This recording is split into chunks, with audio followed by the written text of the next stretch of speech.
Thank you very much. Good morning, good day to you, as usual. Wherever and whenever you listen to this series of knowledge seekers from Keshe Foundation Special Institute, we welcome you back. And the same way, same process, we try to add to the knowledge. In the past weeks, we have entered into a dimension of how we interact and how the fields of the universe interact with us and how we are part of the cosmic ray. If we follow on the same basis, again today we unravel new knowledge, unknown to the world of science, and gradually this becomes part of the world of knowledge. The same we did with the black hole some 20 odd years ago, and now the theory and the principle published in the black hole, creation of black hole paper, which was stolen by Stephen Hawking, now has become a common knowledge. We see videos, we see teachings that now they explain how the fields now comes out of the, what we call the black hole, and now it's accepted. So we are 20 years, 30 years ahead of the world of science. And we've seen it, how it's done, how we brought the nanotechnology, how what we call, when we spoke about the new type of nanomaterial, we became criminal, and now is the language of every, what we call, scientific organization.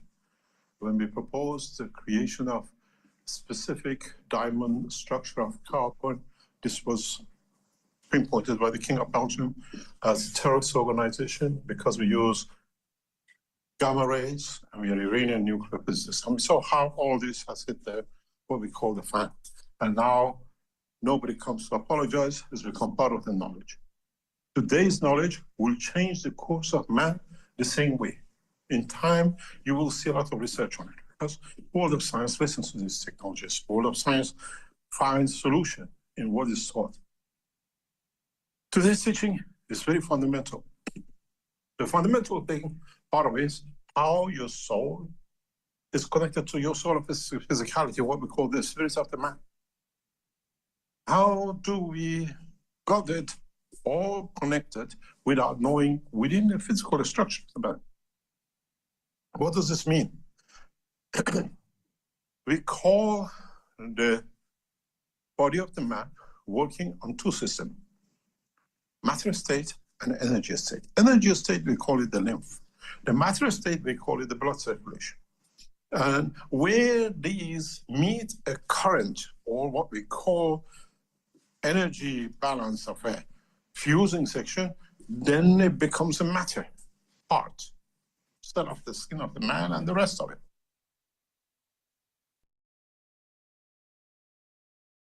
And when it's one-sided, it creates a boundary. If you look at the structure of the vein of the man and the lymph of the man, and what we call the lymph pipes, I call them the veins, and the neural system, you see how, when the world of science looks, where the nerve moves and where the blood vessels move, and when the limbs move, dictates the boundary. In a way, we see blood vessels going all over the body. We see nerve lines going everywhere, and we see the limbs, which are everywhere. But if you look at it, they create that layer of dimension. This, if, for example, you have the lymph on the top end, or what we just see, which bleeds when we cut ourselves the liquid, white liquid, then the nerve or the blood behind it, this shows the boundary of the skin. This is where the skin is going to be. If now the blood vessel is closer to the, let's say, bone, and then you have the lymph system, and then you have the nerve system, this shows the boundary of, for example, bones, but in a specific condition. So now you understand how things played. We just see, we open the chicken, we open the body of a lamb, and we just pull the veins out, we pull the nerves out, and say this is what it is. Our scientists never looked at the positioning.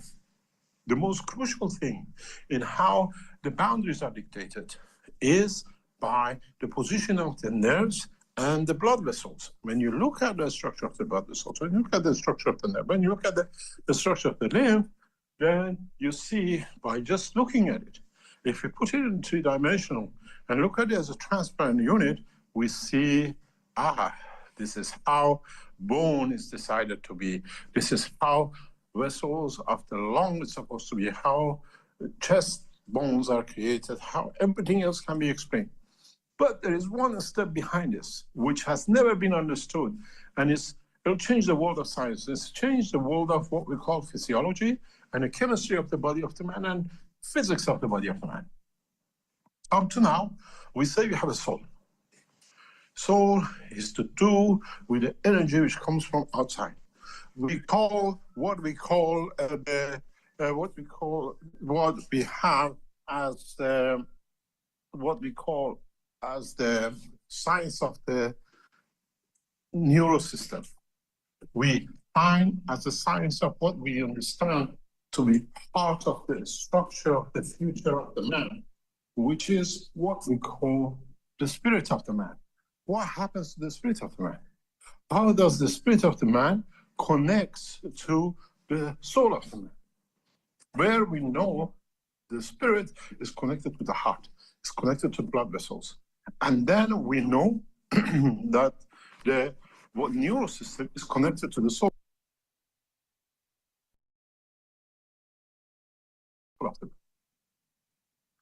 And then we understand the connection where the matter state comes is where the lymph manifests itself. How does what we call the spirit of the man, which is in the blood system of the man, connects to the soul of the man? It's very interesting. If you listen to the scientific world of today, which up to now, nobody, because we don't look at the energy side, we never consider that we absorb 80% of our energy from our environment, is how does the lymph mixes with the blood? Why you go and you take your blood pressure, it says 120/8. When it's empty, the heart empty is 8. It is all rubbish. Because that 8, that lower level, is the strength that the lymph is pulled into the blood vessels. Our body uses the lymph to its maximum. When it becomes to the point that it reaches a balance of the energy, on the upper side of our two shoulders, the lymph feeds into the blood vessel. This is where your immune system comes in. So in a way, the dimension of the physicality merges into the spirit of the man. This is how the structure changes. And then that lower pressure is what actually pulls the lymph to become part of the physicality, which is absorbed by the soul of the man's energy. And once we understand this, once we comprehend that now the lymph, in combination with the blood of the man on the top of the shoulders, where the lung is, where the energy of the atmosphere is mixed,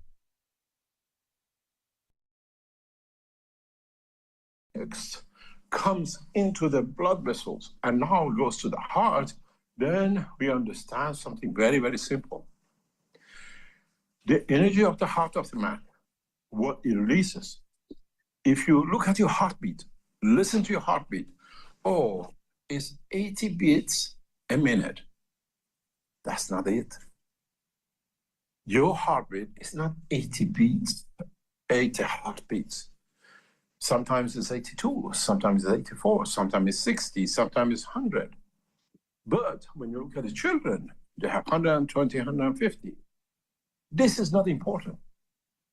What is important for us to understand is what each beat releases energy, which is absorbed by the body. Look at your condition of it. Your beat, space of your beat changes by emotion. You get excited, the heartbeat goes up, the gaps reduces. But this energy which is released by that beat is not just a heartbeat. It's a magnetic field which a heart releases. And that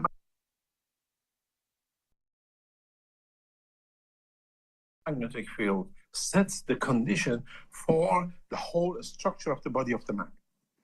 You get frightened. You get angry with your child. You do all sorts of things, and your body composition and the beat changes, and that beat change, if you wish death into it, you wish you were dead in that breath, in that gap between the number 60 beat and 61, it imprints into the soul, imprints into the physicality, imprints into you getting MS in the future, getting ILS immediately. So when the doctors, now they look in the physiology, doctors, if they look in the beat of the man, the gap between the beats, and they find out there's a gap in there which commands the death code, commands the wish of dying. There is a there which demands or commands the gap between number 62 and 64 now is 8 millisecond gap. Next beat, the same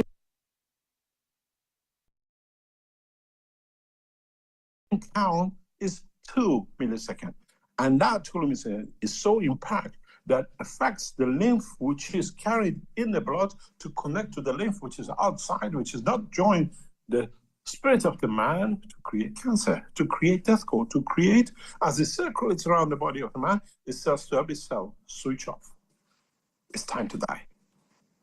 This is how our life is dictated through the connection of the magnetic field of the heart of the man, which what we call the position of the heart is just because it's a more mass collection of the same liquid, which controls the physiology of what we call the spirit of the man. And interesting enough, if the scientists check, and we have done check, many scientific work has been done on this, is that the heart sends more information, more magnetic field to the soul of the man than actually the soul sends to the heart of the man. I'm here, I collect everything. And this is why when you cannot, when those space gaps between the heartbeat changes because of your anger, because of the stress, changes the energy release in what we call from the heart to the brain or to the soul of the man, which causes you the brain hemorrhages, creates your paralysis, it creates your tumors. When the energy cannot be handled as a higher order that the soul of the man sends or receives, dictates if we can, we will get, we have different kind of diseases. But if we manage to control the heartbeat, the gap between the heartbeat, the structure of the heartbeat, if we can control that, then we can condition ourselves into transmutation. You create the emotion of detachment from the physicality condition of the planet Earth, from the physical condition of anywhere in the universe. Then we become part of the structure of the soul, energy pack, which the physicality has no control. Once man understands this and how to control it, then man will be able to transmute across the universe. You do not need jumbo jets, you do not need Keshe Foundation transmutation system. But how does this work? How do we absorb energy? We can balance it, we can regulate it, and go back to the teaching of past couple of 2 or 3 years. And I've said that before, with your breathing, how you breathe. You have to understand the psychology behind breathing. When you breathe, it's not just the breath. When you breathe in, you take energy. When you breathe out, you release energy. With breathing in, you take the universe inside you. When you breathe out, you give to universe what you don't need. One is creating excitement and life, and the second gives life back too. And when you can control the rate of the breathing to the rate of what we call exhale, and then the gap between these two, you can control everything. Man has taken breathing as a normal thing. I just breathe. I woke up, I wake up. Why do the child cries when it's born into this world? Why do we go through that tension of the going through the what we call the first passage or through the birth tunnel to cause us to change? We need it as a mammals because we carry in a certain way the spirit of the soul. We go through it. Chickens does it different way when he makes the first hole in the what we call in the eggshell. We all have to understand what and how we connect to the energies of the universe, and we have not understood this. So, as knowledge seekers, as the future scientists understand, when your lymph joins your blood circulation in the upper body of the man, where is the longest? That's why it's positioned in that way. Read, go into the physiology, go into the science of the physics of the man, you'll find the two wings which join into the blood circulation of the man on the upper shoulder, over the breath, over the lung of the man. It doesn't join it at the bottom of your leg. It doesn't join it on your head. It joins where the energy of the lung, which is connected to the dimension of the what the universe gives you free,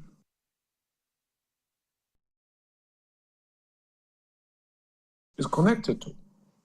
Then you understand, if you take this a step further, you understand that the world of the creation does not need the lung. If you can create the dimension of the circulation where one pump, as the man has, connects to the dimension of the inner structure of the man, does not need to be blood circulation. You can cut many aliens to you and they won't bleed a thing, because they have transferred, they have transformed in evolution of their life into a higher order transfer of energies than the liquids. The same channels, we see these magnetic field channels from one galaxy to another. We see between the planetary system. Do we see blood in it? If we cut a galaxy, do we see it bleeding? No, it has learned to use the energetic channels of the magnetic field to sustain its structure. Section which disposes, sections which stores, sections which creates distance, sections which create boundary. We do the same. Do we need the blood circulation? Do we need the lymph circulation? No. In the same process we see in the world of the universe. If you look at the highest current, biggest falls, what we say Niagara Fall or Victoria Fall, are the biggest in the world of creation of the earth? No. The biggest falls are kilometers in the depth of the ocean. When one current moves to the other, it heats it up, it transfers energy across. And then we understand we do not need blood vessels. We do not need to transfer energy of the spirit of the man to the soul of the man and vice versa through any combination, because we look at the physically of the man, but to look at the magnetic field of the body of the man. If you put the body of the man on a magnetic field scanner, as I said before, temperature doesn't come into it, pressure doesn't come into it. You will see that the heart of the man is a huge volcanic eruption, which takes the field from the bottom of the body of the man and an surface on the top, and pushes it through this fountain as a magnetic field, not a blood flow, into the soul of the man, and then it connects with the soul in a dimension of lower energy. Then you see how even the life cycle of the man has decided. When the heart gets weak, when you get old, this volcanic eruption cannot reach the soul. The separation comes. The soul and the what we call spirit of the man separate, because there's not enough energy in the heart of the man to create that volcanic magnetic field energy to continuously feed the soul. I cannot do, we separate. And that's where we stop taking food. We stop going through the process of death, as I explained before. Then we understand how we can create that separation with the soul of the planet, how we can create what we call detachment, how we can create a life in a dimension that up to now we looked at its physicality. Now we have to look at its dimension of energy, magnetic field. This is what it goes back again to what we call the creation of black hole. The heart of the man is that black hole, where it pulls everything in, and in getting in, it releases fields which are invisible to us, but it feeds the soul of the man and the strength which the soul is connected to. We cannot feed the soul with a chicken and what we call kebab or a Coca-Cola. It feeds from the fields, it feeds from the magnetic field. It lives by the interaction of the essence of the world of the creation. Would the time come when the man controls his emotion through the magnetic field of the body of the man without the circulation of the liquid? This is the time when we become man of space, when we don't need blood, when we don't need anything to be able to survive, to cross the strength of the universe and to live in every dimension. We can do this if man learns how by breathing, if man learns how by controlling the rate of the breathing, how man controls the emotion by the rate of breathing, then you can see what it does. And then you understand even how we become alcoholic, we become drug addicts. Because that drug, that alcohol in the dimension of the energy which creates allows the separation or amalgamation of the soul energy with the physicality of the man, which becomes no need. Now I work in the dimension of the emotion of me without attachment to the what we call the physicality of the body of the man. If, as I always say, you knowledge seekers and the world of science understand the teaching of this morning, it'll be so easy for you to take another step towards the dimension of transmutation, living without need for any energy. You change the rate of the breathing, you change the rate of the flow of the energy from the lymph to what we call the physicality of the man, which is the blood of the man, and then you change the emotion, and then you understand you can separate, change the gap between the soul and the soul of physicality, where the soul takes over the dimension of the physicality, and now is the magnetic positioning of the field, the strength of the soul of the man and the planet. You transmuted. Our ancestors used to do this. Many races in the universe do this. But we have to master this knowledge of the emotion with the breathing, which is detached from the dimension of the physical matter of this state. This is why when they call it hyperventilation, you go dizzy, you get different conditions, you absorb different energies. It's something which we have not been taught. And anybody who start teaching these has been tabooed because now they cannot control you because in dimension of physicality they do. If the knowledge seekers and the conditions we create, especially with the upcoming in ONNs that will release energies at a certain strength magnetic field, that with an app, your mobile phone is just a tool to connect us, our central control to you, that you can develop energies, understanding fields of emotion, which I said many emotions man doesn't know. Emotion of transmutation is something that you as knowledge seekers we yearn for, humanity yearn for, and we gradually learn it. We learn the emotion of love. We learn that emotion of love changes when you're a child to the mother, to the father, then the teacher and the lover, and then becoming your own child in your own hand. I want to be detached from the earth. I want to be in a dimension of space. That was the love of the mother. Now you learn another. How come we learn the emotion of love, but we have never learned the emotion of transmutation, detachment? Depends what word you put to it, how you explain it. And then we understand man is getting ready to reach that point. But this time, every man on this planet can learn. It's not exclusivity of those who make temples and rob the people, and it's not exclusivity of those who make guns and kill the people. It becomes what we call independently from everything else man does, but I decide I want to be on Earth today, and I want to be on the moon tomorrow, but I still carry the emotion of belonging to Earth. I return back. As I said, what's the pleasure of going to the moon and still being in a spacesuit or be locked in a building that creates the condition of gravity of the Earth that you can survive?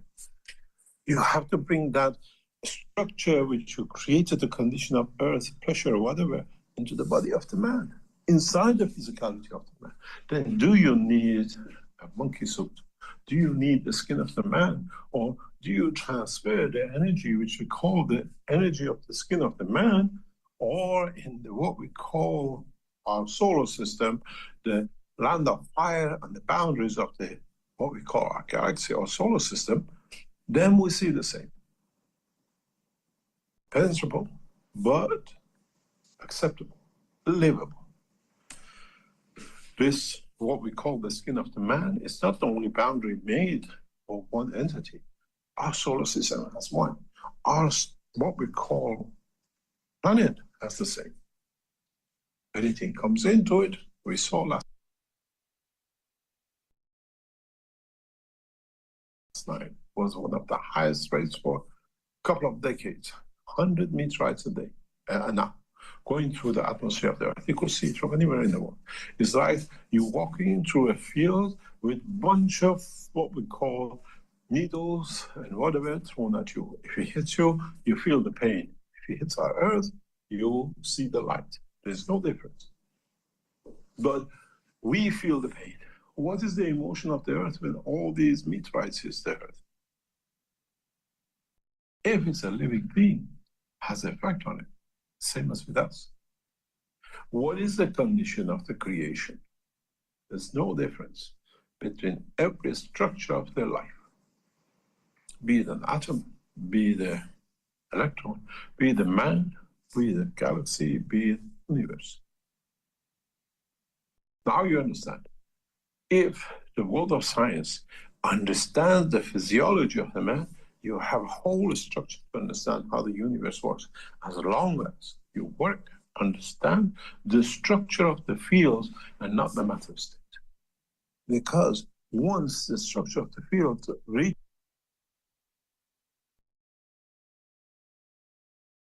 imbalance with the matter state, you disappear. You become totality of the field. This is the beauty of it. This is why when we burn the body of the man, we get hardly any, because not much has been transferred into matter state. Most of it, the world of science says 98% of our body is water. 98% of our body is a dynamic, plasmatic, magnetic fields in motion, not just water. Even if we listen to the new science, new technologies which is coming up, even the water itself is made of two liquids which cannot mix. That's why matter state of the water has such a complicated understanding for man.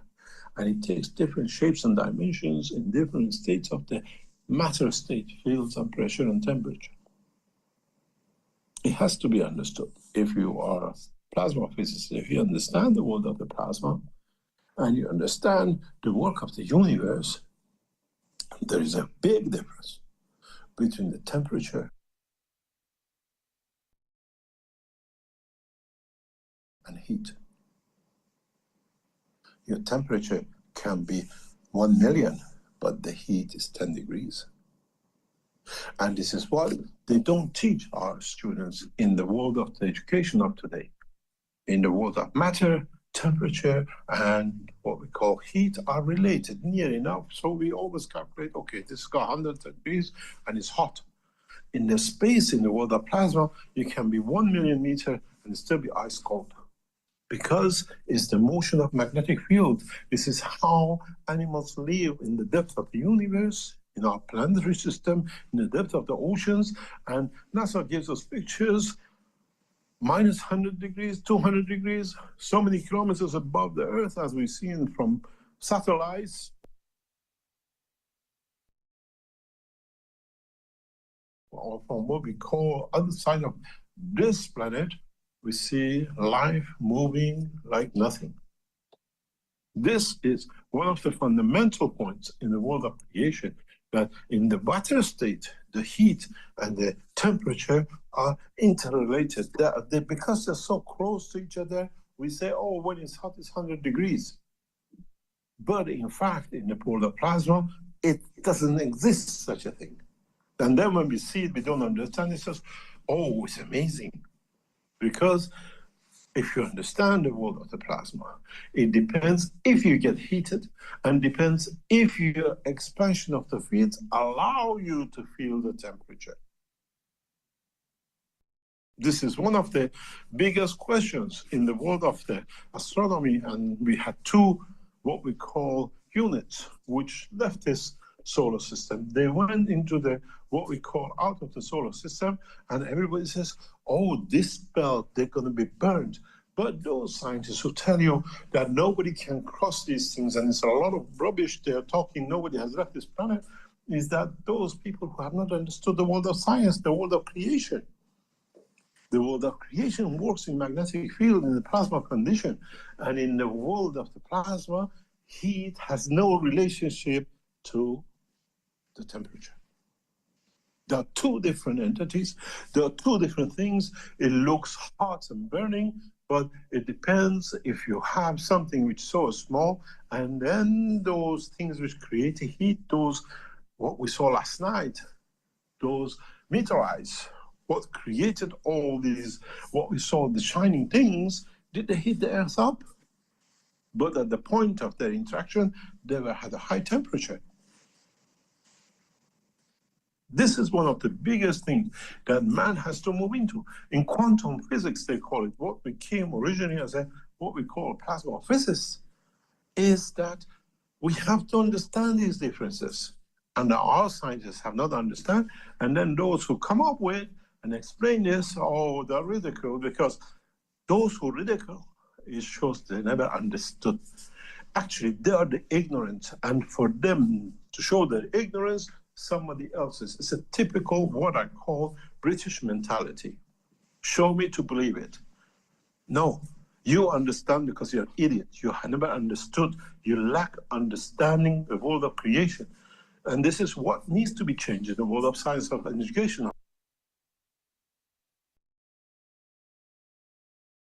today. Anybody ridicules you, this is against the law of physics, this is your physics, because that's the level you understand. This is how ignorant you are to the full process of the creation. Not show me for me to believe, you have to prove. No, you add to your knowledge that you understand what I'm talking about. This is what has brought man to the position of today, and the education system has to change. That we accept this is what it is, I have to understand it. No, it cannot be unless I say so. We sat there with the most eminent academician in the world of science of China. Nobody is above this gentleman in the world of science in China. When it comes to rare earth material, President Xi of China swears on this gentleman. He sat in front of us. The minute we explained creation of matter, the only thing he could say for 5 minutes to the generals of Chinese army was, "Bucha, bucha, bucha. No, this is lie. This is lie. I'm an academician. I'm the world's eminent scientist in the world of rare earth material." He talks rubbish. What happened? President Xi, with his insight and all the knowledge, what we call they had, Chinese military said, he says cannot be done. He says he can. Take him to the mountains and let him do. We went for 1 week with the knowledge in the mountains with the 3 generals with the Chinese army. We produced gold. We showed that the matter is unconditioned to the atmospheric condition of this planet. what happened when he came back? The guy cheated. He destroyed the evidence of production of two materials, which was imminent. He hasn't produced this, but they were blank in the chart. Then we showed that for him to keep his eminence, he had to lie because he couldn't comprehend the world of science that moved forward. And what was the outcome? Test technology does not need academician to prove it. It works on its own merit. We don't need to approve anything. This is why we placed ourselves in China, because we don't need to prove anything. We work on our own limit. We work on our thing because you, as knowledge seekers, have been brought up to understand. Most of you, when you talk to the ordinary people, test technology is rubbish. No, you don't understand because you've been brought up with a matter state. Your knowledge is good for matter. Your knowledge is good for energy.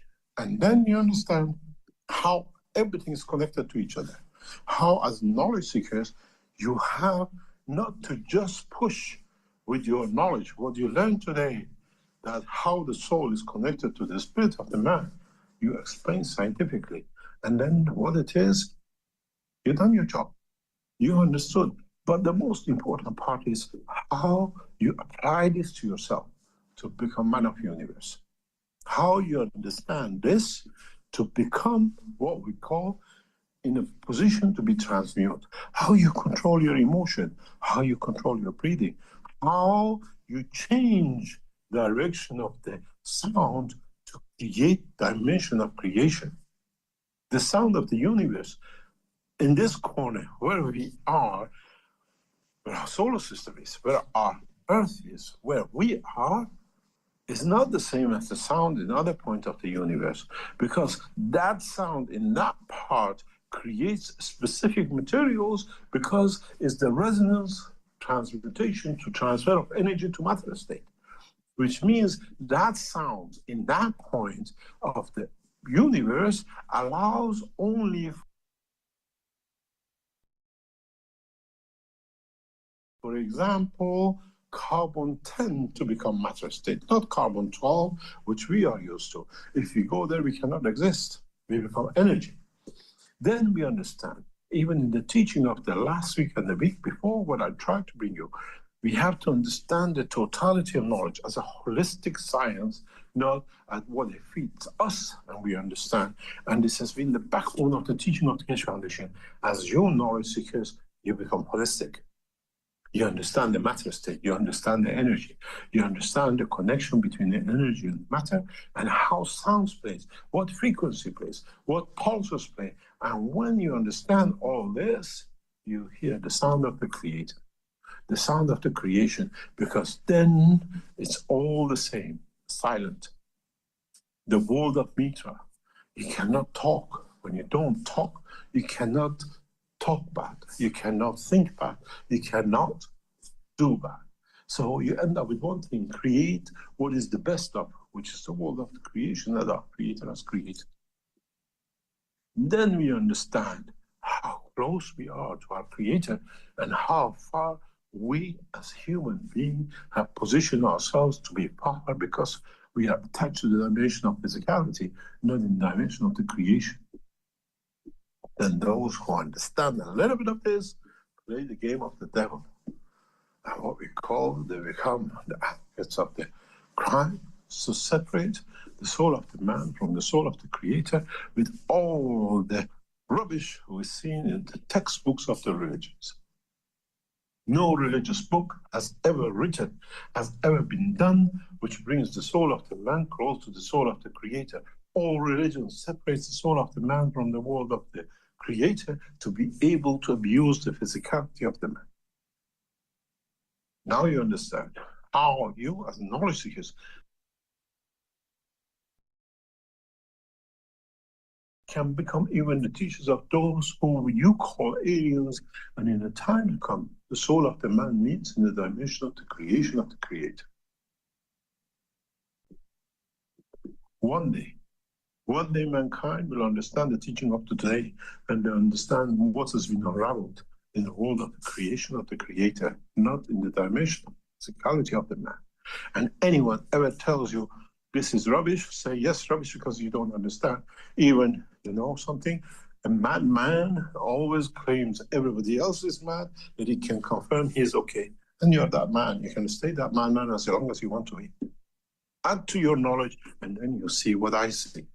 And then you see that even I don't see the whole lot, but I try to understand the totality.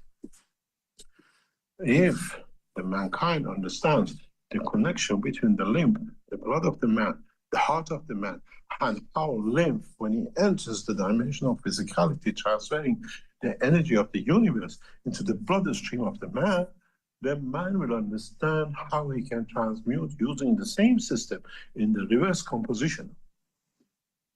What does this mean? Is that we absorb from our skin the energy of the universe. With our neural system, we convert that in the matter state of the lymph condition.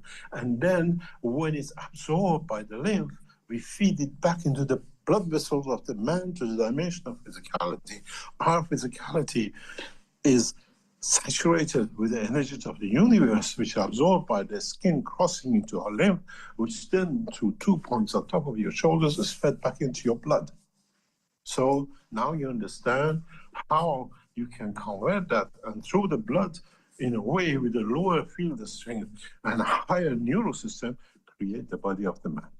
But does the man need that to be in the dimension of physicality, or would be able to point comes that we can transfer the energy of the physicality to energy of life without condition of the place, time, position, and possession. Now you understand how close you are and how your spirit is connected to your soul, because the soul of the man attracts the fields of the universe, fits it through your skin to your lymph. Lymph joins the physicality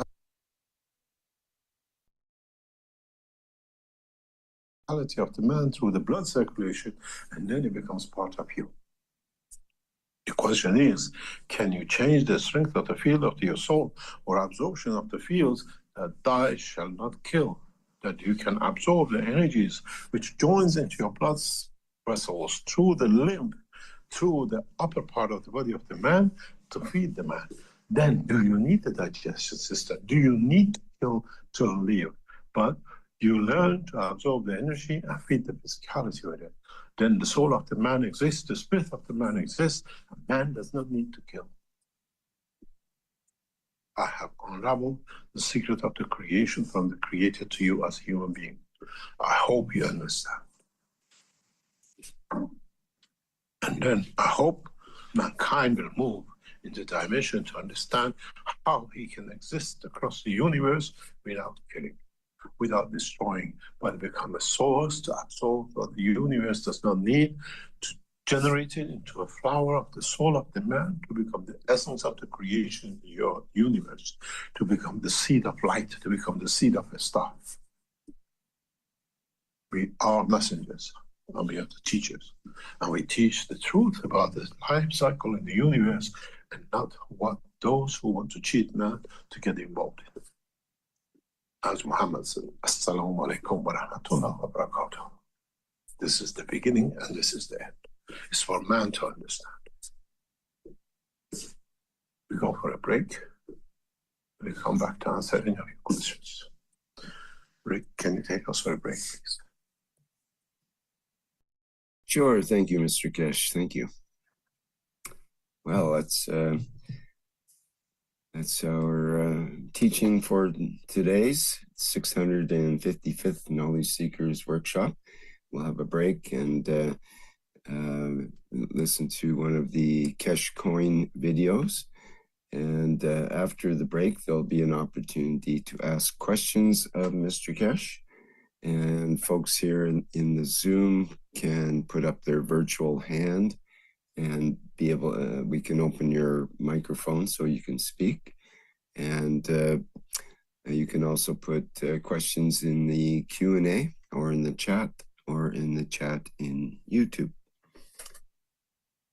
Okay, let me just get this video teed up. And this will be what's called the Kesh Coin number 4.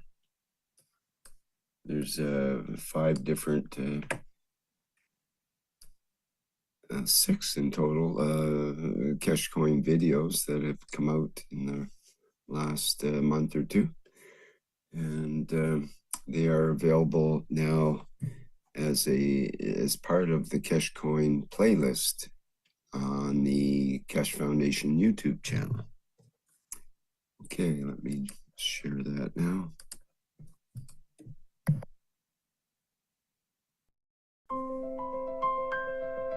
Across the world, brilliant minds are waiting. Students with dreams, ideas, and intelligence. Students with dreams, ideas, and intelligence, but without the tools, guidance, and support to rise. In poor countries, in forgotten communities, across continents and cultures, talent is not missing. Opportunity is missing. Cash Coin is here to change that. Cash Coin is introduced as a digital currency for a greater mission. 1,000 Cash Coins, with each coin valued internally at 1,000 euros. The path to a dignified life is opened. Access to food, healthcare, and growth can be guaranteed. Through the online peace game, people can participate in a new global movement. Receive Cash Coin as part of your contribution to peace learning and collective progress. This is not about speculation, it is about education, cooperation, and building a better world. Those who physically purchase and operate the official device can also receive Cash Coin, expanding the global network in recognition of their support for this worldwide digital ecosystem. The support model of Cash Coin is designed to be anchored in physical gold and company equity. It is backed by the knowledge, technologies, and achievements of the Cash Foundation. With this support, students who once had no path can be guided, protected, and supported. From training to practical application, their future is secured until their journey is complete. From limitation to knowledge, from uncertainty to dignity, from isolation to a future shared by all humanity. One nation, one planet, one race. When knowledge is supported, when talent is protected, and when humanity is connected through peace, a new future becomes possible. A future where no brilliant student is left behind. A future where technology serves human dignity. When humanity lives in dignity and peace, the soul can elevate. With an elevated soul, humanity can look beyond survival. A future where the human soul can rise beyond struggle and begin to look toward the stars, toward the depths of space, the understanding of existence, and the mystery of creation. Cash Coin, for peace, knowledge, and the elevation of humanity.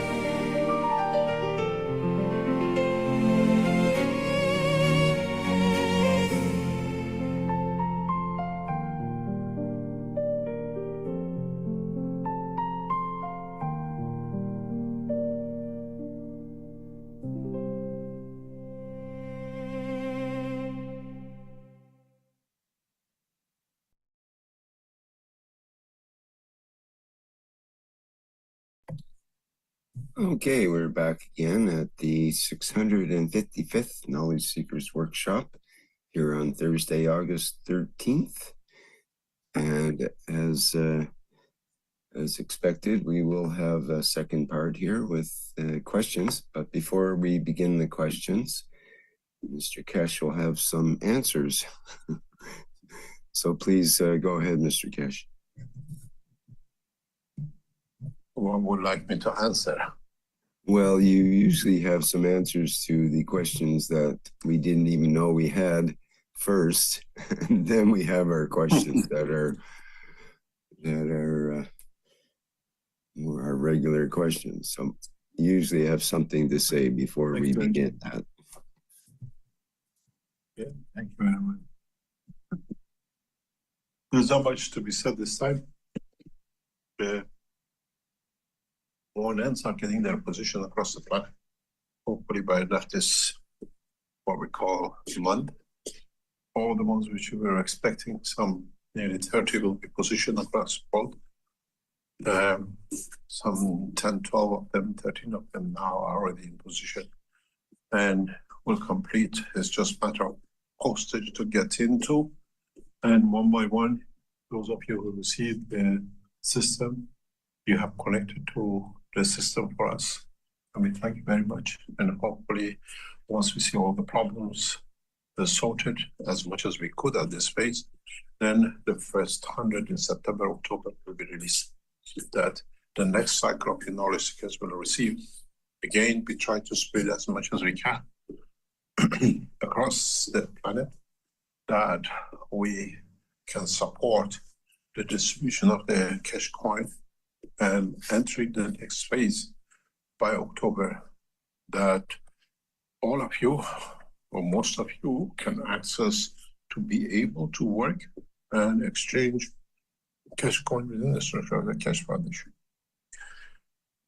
One thing which has to be said, many of you are sending us your codes.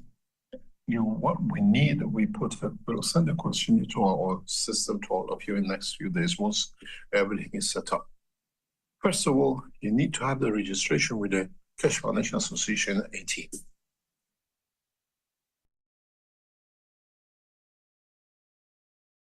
Then you have to have the registration with what we call the game, and through there to be connected to the cash coin.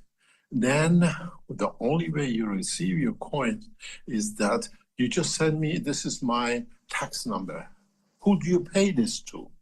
Your tax number is relevant to us.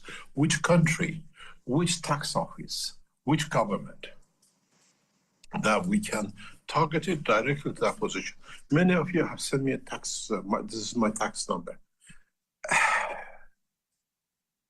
Is number 34 in China. No street address, no city address. How do I find number 34? There's millions of them. And this is what you're doing. We try to bring you to understand. We need every detail, which government, which tax office, that when we send to the government, this is the 100 coins for this person who's joined the Cash Foundation, then we can allocate, we can transfer. The other point is you only registered yourselves. What happened to your children? Or is it just you're ashamed to say,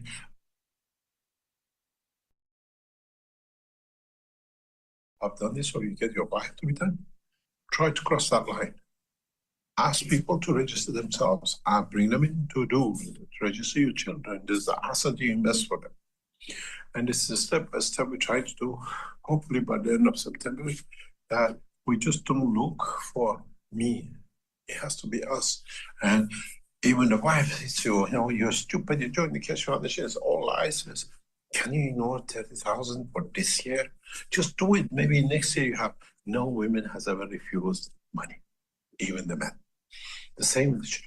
Lock yourself to it because you become eligible from the day you sign, not for the year you sign.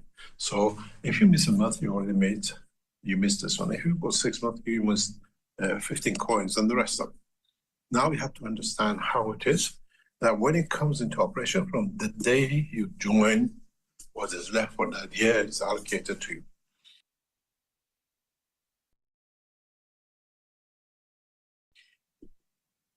The other point, which has to be understood by knowledge seekers, be prepared for a huge change in the structure of the Cash Foundation, in how you interact with us when the whole structure of the website, the shops and the products suddenly hit you in the next few months. How you do, how you react, how you interact with buying and selling your goods. If you're a marketer or you got a factory, you can send your goods as on whatever had to be the Cash Foundation because you join us. You want to expand your goods to be sold within the structure of the Cash Foundation because you registered your company into it.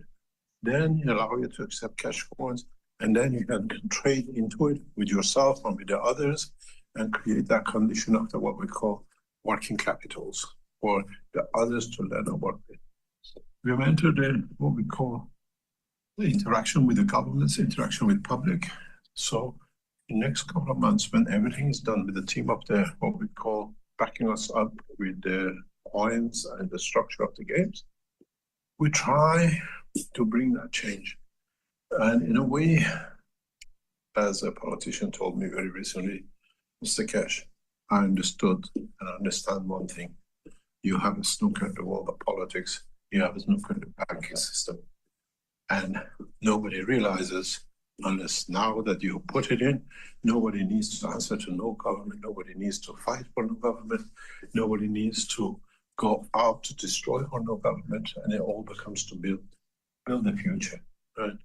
According to this politician, I want to be out of the world of politics because there was no more politics left the way you have planned.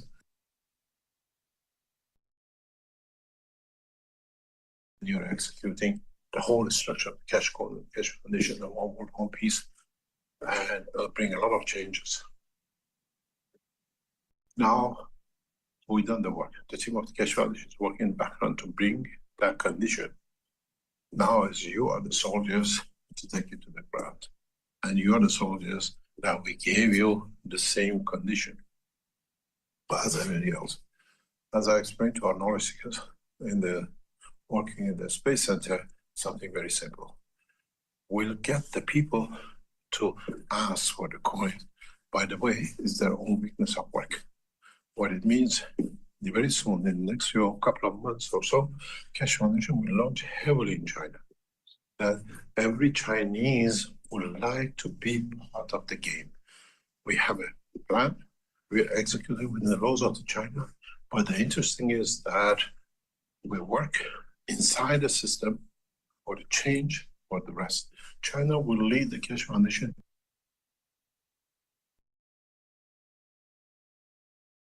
the whole of the planet into a new dimension and process. In the next 2 or 3 weeks, the Cash Foundation will start working on one of what we call human brain-sized chips, which means up to now you have processing. Now we create a dimension with a chip with emotion. This process will start very soon. And then we'll market this because effects, in a way, is not AI compared to what we are doing. AI is already obsolete.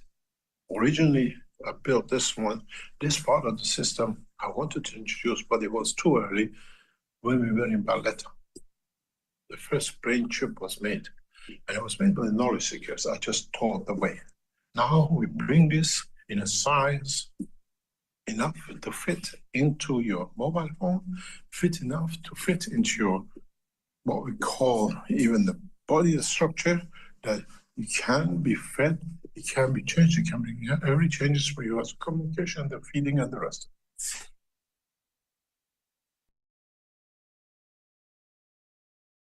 So be ready to see the first actual human structure body chips in the very near future. We need this, has to be completed, and we are asking if you are into chip manufacturing, not selling chips, but you understand the process of chip manufacturing, controlling of the systems, magnetic field control. We'll ask you to join us to complete this process in the next few weeks, because we cannot create the spaceship systems without what you call human chips. Without chips, which has emotion, without the chips, understand what is right and wrong, and without a chip, which is made by us for our technology. Is there any questions? We'll try to answer, and we'll see where we go. Good. Thank you, Mr. Kesh. Well, we have a hand up here, and I always like to address the hands up first. So from Antonio, please go ahead. Thank you, Rick. Good morning, Mr. Kesh. My question to do with the soul and the nervous system of the body. So the soul my understanding, works through our nervous system in the body. Is that correct? In a way, it uses our nervous system to transfer the energies, the emotion of the universal energies, yes.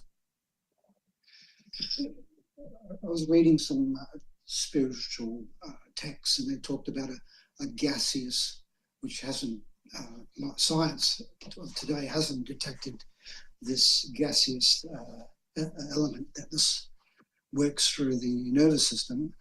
But my understanding is that if you take, like coffee, alcohol, this affects the nervous system, and then affects the effectiveness of the soul to work through the body. Does that make sense?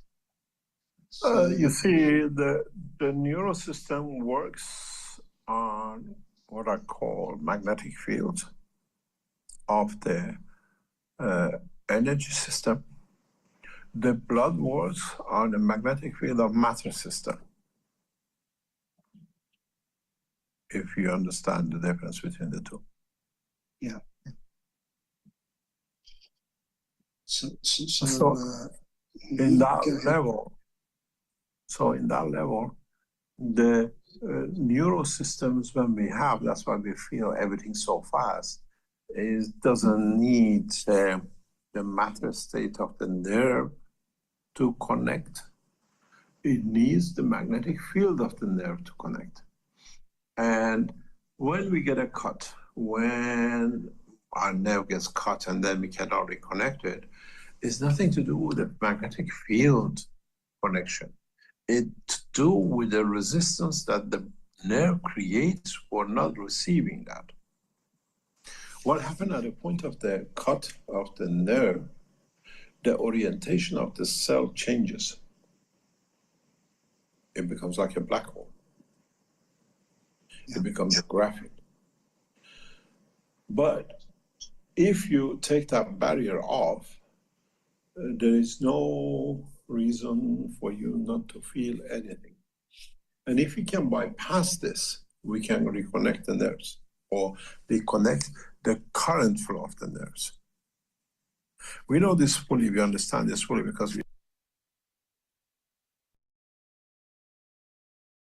replicated it, we're 100% correct.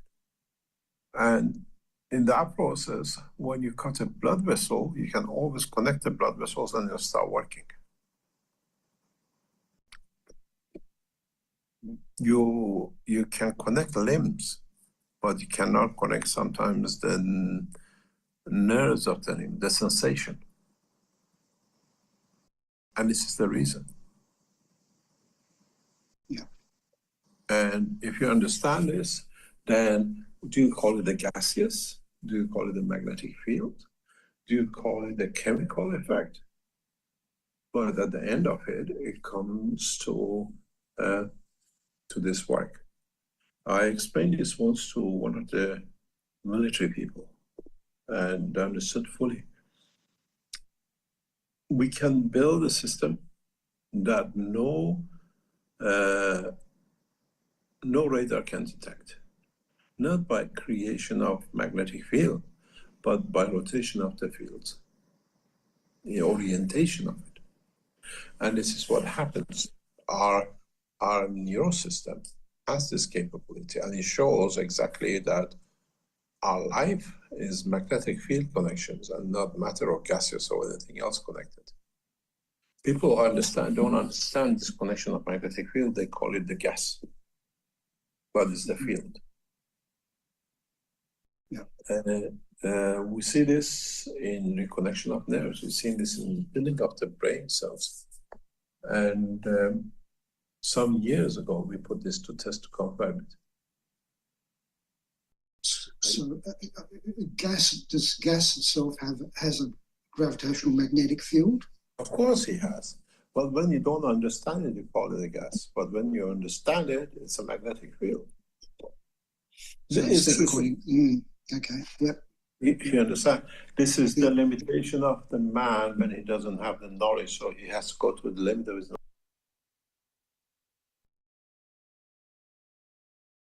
technology, which is a gas nobody can see. But now, as knowledge seekers, you understand more. You understand there's a connection of the field. Yeah. Yeah, I suppose that in time, as we learn more, we understand that what you're saying is gravitational magnetic fields, and this is what we're dealing with. And I think that in time, with your teachings, of course, we begin to understand it more and more. We're waking up.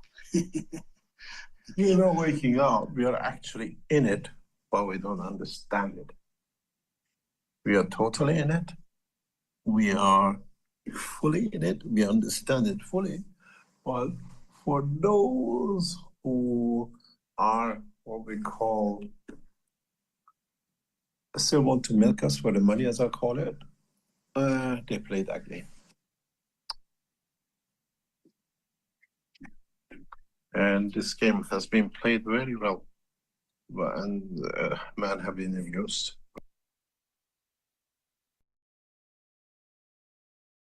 Very well with it.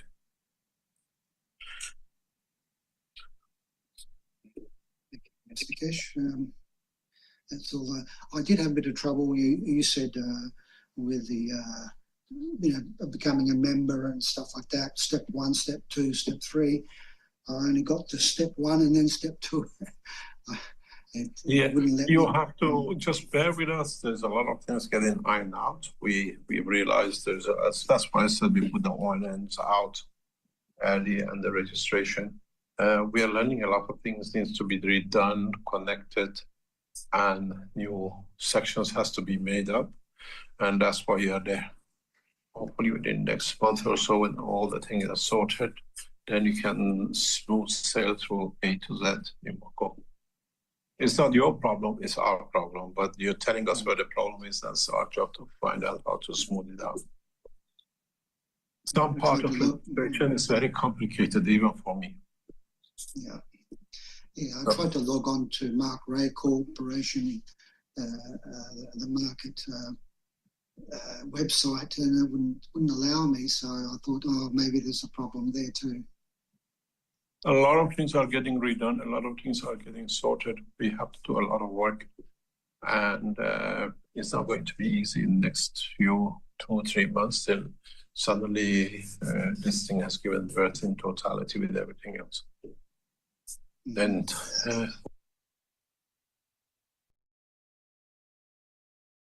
what we call the creation of what we call the space city, which is spreading across China, is another challenge for us.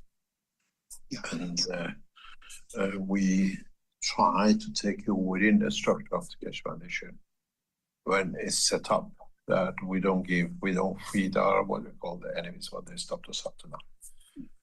And once is there other countries open to, like China, that are willing to take this technology on board, or is it just China's the main? But the thing is, Keshe Foundation has to consolidate. As you notice, we operate in Africa, we operate in Mexico, in America, in Europe, and everything else. Everything is getting shut down. All concentrated directly to China. And then China, because there is a lot of things to do with China. Anything, knowledge seekers have to understand. We wanted to make gases. We needed to set up a factory up to start gas factories. Whenever we start looking for quantity, it goes to China. When we wanted to do something else, we wanted the raw material, it was China. So it happened to us in Sierra Leone. I was in the university, and we wanted copper to make even the CO2. Country which export copper, we had to go into the market to see if we can find copper. You understand? Yeah. The reason I chose China was for this reason that it's the center of resources. Our team wants anything, it's there. We don't need to go to the America to buy, we don't need to go to European country. We just look within China, everything is there. And now we set China as the central operation. From China, we go out. Put it this way: how many millions we spend in the United States? How many millions we lost in Mexico? How much money we lost in Ghana? How much money we lost in other countries? This time is all concentrated. Everything is on top. Management team is on top. We observe and monitor everything, and we're seeing how it's turning. It'll take usually a year for a company to actually kick off to start. And we are coming to our 1 year. A number of researchers, a number of technologies are getting completed. We need another 3 months, 4 months. And then the system by January should start becoming a self-sufficient through the combination of the Chinese structure. You got to understand, if you want to sell let's say a bottle of water in America, you see the problem. A number of people will use and everything else. In China, we have 1.4 billion. We want to test this, test it. You understand? Yeah. This is why we chose China and we concentrate in China.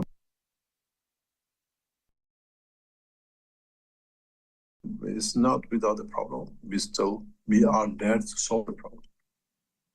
But it's not that we took everything to China, because China at this moment of time is central. Everything we need to bring a rapid expansion, and we have the population to raise through their operation the funds needed for further research development, and then we go to what we call Bahrain. And the same team which is running Chinese operation moves to run Bahrain. They won't be in preset. Mm-hmm. So we carry on the same thing. Thank you, Mr. Kesh. Thank you very much. You're welcome.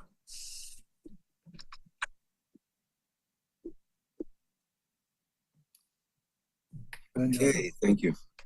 Perhaps we can move into the Q&A questions here. We have a number of questions from Paulo. I'll start out with the first one here. He says, part of my question regarding the coin, which is, he calls it counterinsurgency, C-O-I-N, counterinsurgency. So he says, he uses the word coin. Conundrum was left unaddressed, or perhaps went unread last week. I had also cited the coin conundrum in reference to Sunni Arab countries whose leaders lack sufficient legitimacy regarding their people's social demands. Following up on this point, I ask, isn't the new Sunni NATO essentially a response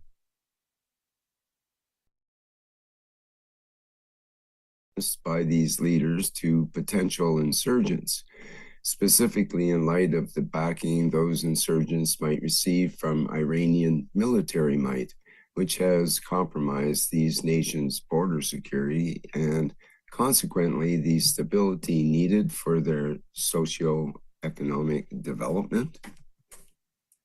Well, we have an insurgency called EU Christians. There's no problem with it. We see them financing Ukraine.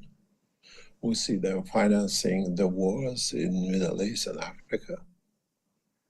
Now you call it Sunni insurgents. What about the Catholic insurgents? As ex-president of what you call the French government said, EU is a Catholic club. How much murders have been done by the Catholic insurgency? Let them try Sunni, maybe we find peace. This is the way you're brainwashed. How many terrorist activities has done in Ukraine? How many people have died in the past week by the European insurgency of feeding and loading and arming Ukraine? But with another Christian country, they haven't touched Muslims or anybody else, called Russia. Look at your own pocket, you find out there's more to blame. This is the way they make you to look, the Sunnis or Shias. No one has done more murder in the insurgency of Catholic in the name of EU. Italy, France, Germany, United Kingdom, Holland, all gathered together to lay an attack on a school, killing 186 girls in the classroom below age of 12 or 14. That's the insurgency. Fruitless of the Catholic insurgency. Talk about Sunnis. No, they haven't done anything. You brainwash or you brainwash yourself, the truth sits somewhere else. Any other questions? Okay, here's a second question from Paulo. Says, could the oxygen found on Earth represent a local manifestation of a deeper isotopic or subatomic characteristic that also exists in a different form in matter throughout other celestial environments? Could there be... Yeah, carry on. Could there be a fundamental common denominator, perhaps related to isotopic or subatomic structure, connecting oxygen on Earth with matter in environments where molecular oxygen is absent? And if such a common denominator existed, could it have any relationship with the phenomenon we interpret as gravity? In the world of man and in the matter state world of man, you have electrons, protons, and then how many electrons and how many protons and how many neutrons gives you the atom. And if the balance in the center changes, but the electrons are the same, you call it isotopes. In the world of energy and the plasma, which what we call the world of creation, you can categorize bandwidths in a way. This is how I do it, how it's done more or less universally. You go, for example, from 1 to 2 Tesla is magnetic field that much, 1 to 2 Tesla gravitational field is that much. This is the spectrum of field, so we call it group 1. Then anything falls in that group 1, which could be hundreds of millions of different field, the strength of the gravitational magnetical, they become isotopes of that group. So when you have hydrogen, we say, okay, hydrogen falls within group 1. In matter state, you have maybe 4 isotopes, 6 isotopes of it, or 10 isotopes of it. In the energy level, you have millions of isotopes of it. Because you measure by the number of the protons or electrons plus additional neutrons. We measure by standard, what we call field strength of the gravity in respect to the magnetical, and we make a new chart. Then you can see combination between 1 and 2 is not 1.1, is 1.1, and then 1.2221, 1222. Then you see the spectrum of the energy within the field. We call it group 1 and then group 2. And you find out this, what we call a scale of measurement, will become a standard when Keshe Foundation works. This is well designed, but it's planned. Because then we would like to reach gravitational magnetic field of the Earth, but at magnetical field 10,000 kilometers away from the Earth. We create the gravitational field of the Earth, but magnetically we position it. Now we want to come 100 kilometers. We keep the gravity, but we change the field strength. Now I want to move from the Earth to the middle of the space between Earth and the Moon. I keep magnetical, but I change the gravitational, but I'm still in that spectrum of the 1. And this is how, in the future, we travel. We measure 1, for example, center of galaxy, magnetic field is 100. But we want to go to the center of universe is 1,000.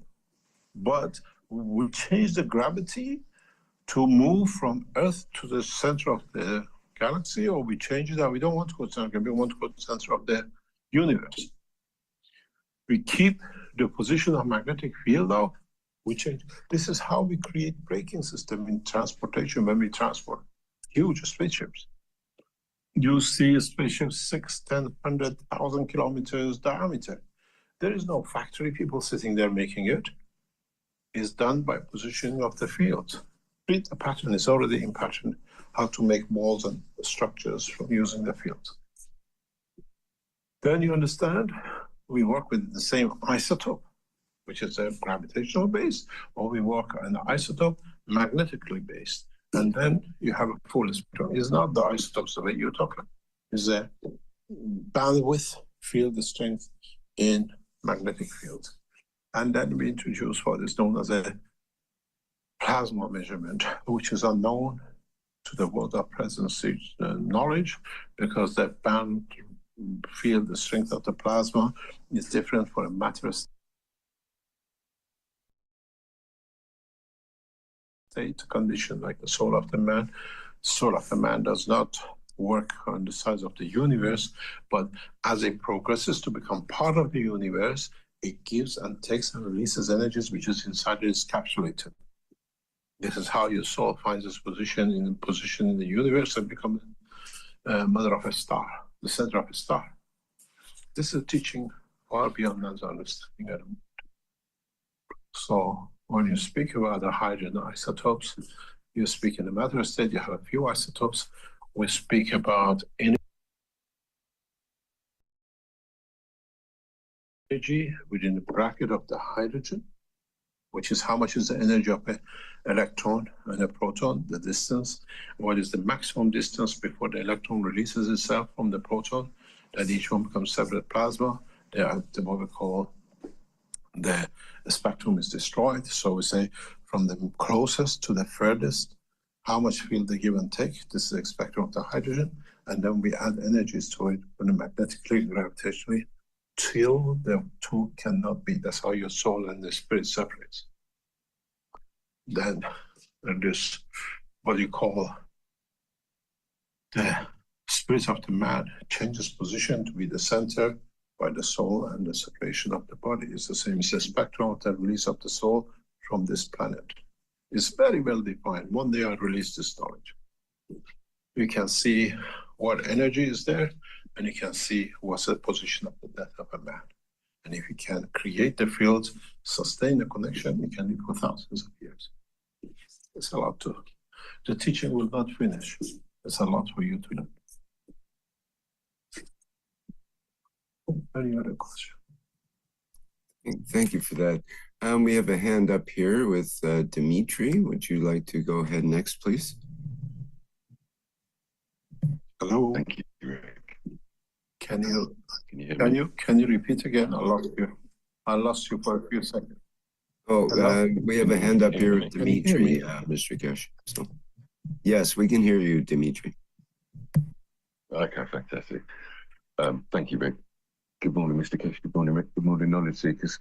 My question is with regards to the nervous system, from what I picked up over the last couple of weeks of what I was able to attend anyway. The nervous system being a pivotal point between matter state physicality, existence. Can you hold on? Hello, can you hold on a second? I have a problem with the reception. Let me change my servers. Okay.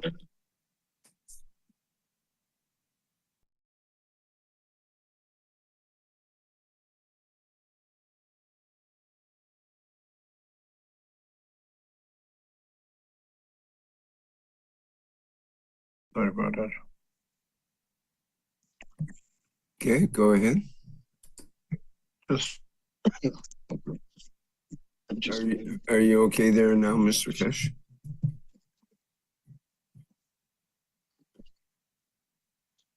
Good. hello, can you hear me? Yes, we hear you. Yeah, I cannot change server. Something's wrong with my system. Okay, carry on. I just hear in pieces.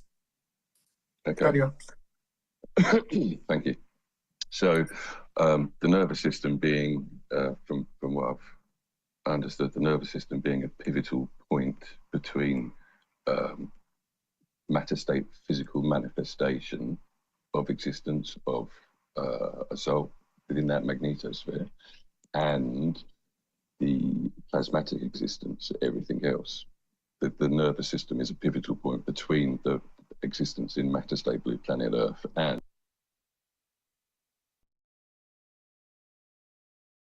everything else. Is that correct?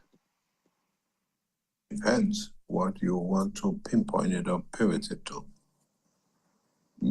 What it's in going in the direction of is when transmutation of the physicality from one country to another happens through interaction of universal central energy, what's happening to the matter state nervous system when that transmutation occurs? Not much. It's just that the energy bandwidth changes and how we interact with the inertia and gravitational field point of the Earth.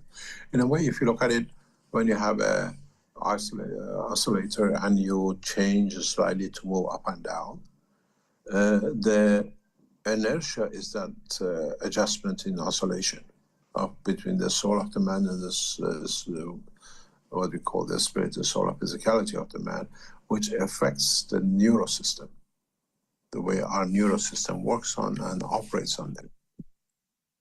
And this is what we need to understand.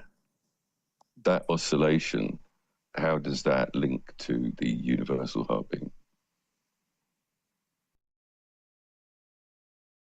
Is it, can you, what's the word? Is there a ratio to them, linking them between the oscillation and universal heartbeat, or even matter state heartbeat? And all three of them would be connected, would they not?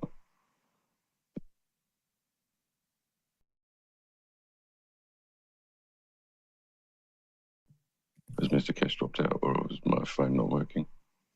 I think he's okay. Fine. Yeah, that's fine. Hello, Mr. Kesh. We're not able to hear you.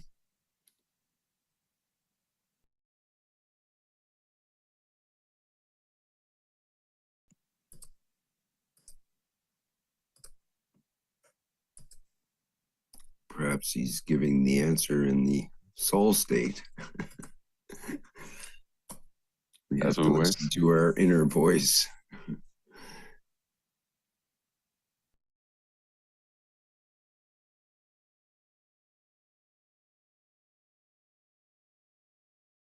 Well, bear with us a minute here while Mr. Kesh figures out his audio.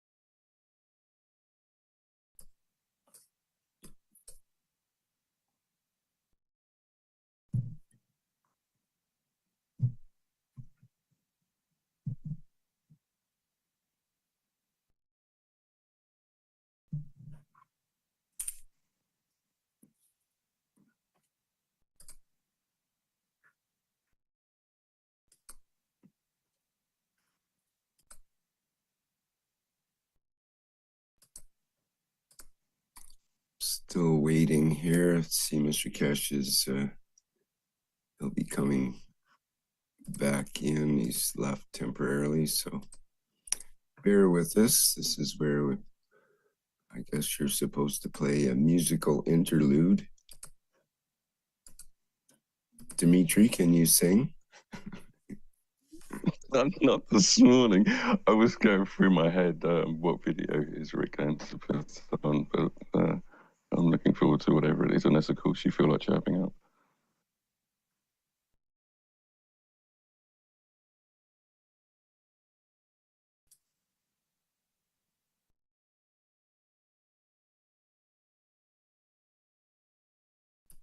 Mark suggests another coin video. Perhaps that's a good idea.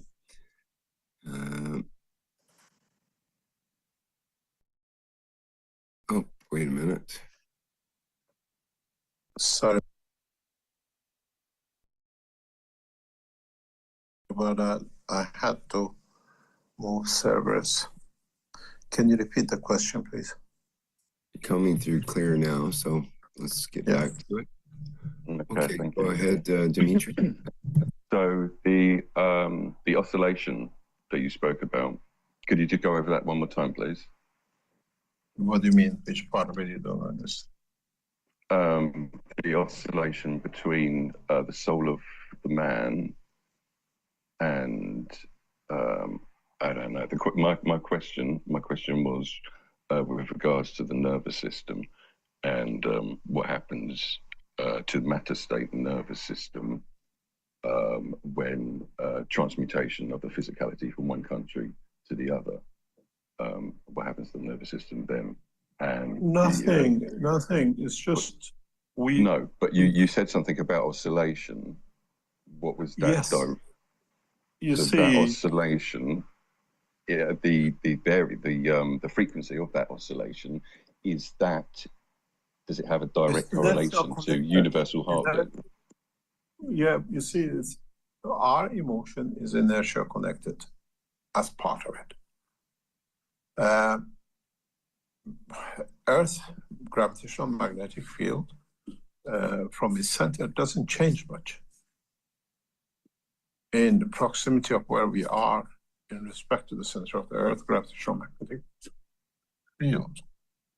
But the inertia has a very direct effect on our neurosystem and our emotion. And partially, it's part of it, not all of it, is that if you move from the, let's say, 1,000 meters above sea level, you call it, in Asia, you don't have the same emotional behavior oscillation as you are 1,000 meters in South America. The reason is that the composition of the inertia of the material you walk on, the environment which creates the material you live in within, is different. It's part of that range of a spectrum of the fields of in Asia creates, let's say, very romantic. In South America brings very aggressive. And this is how it interacts with your soul, how it interacts with your neurosystem, and how we will live within that oscillation of the fields of the inertia and our neurosystem. And if you bring somebody who lives, for example, in 1,000 meters in Asia to South America, oh, he's God, because he's so calm, he's so lovable, where everybody is there, aggression. And then when we bring the same people there, we say, oh, look, they're outsiders. They don't behave like us. It's a very typical English European language, because we are the best and everybody has to behave like us. Otherwise, everybody is out. But as a European, we kill more than anybody else, but we are very gentle in killing. And this is the process. So the oscillation of the inertia is more important on the behavior of the man than actually anything else in how we feel. And then you have the food additive, because the food we eat has its own inertial effect. And the air breathe, it brings a different direction, oscillation. Is a very much composite. And that, what does it affect your neurosystem?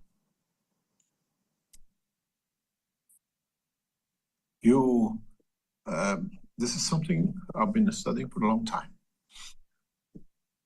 If you get people who live in a bungalow, in a ground level building, in the same city, more or less in the same environment, they have a different behavior with people who live on the 10th floor, 15th floor, or 20th floor within the concrete. And even what is interesting, there's a studies going on how people, for example, on the 20th floor all behave in a city than the people who live on the 10th floor. There are some studies going on, and what we see it because it's how far you are and how many concrete levels is separating you from the inertia of the planet, or you're constant with the inertia of the concrete you walk on. One of the worst things you can have in the house is this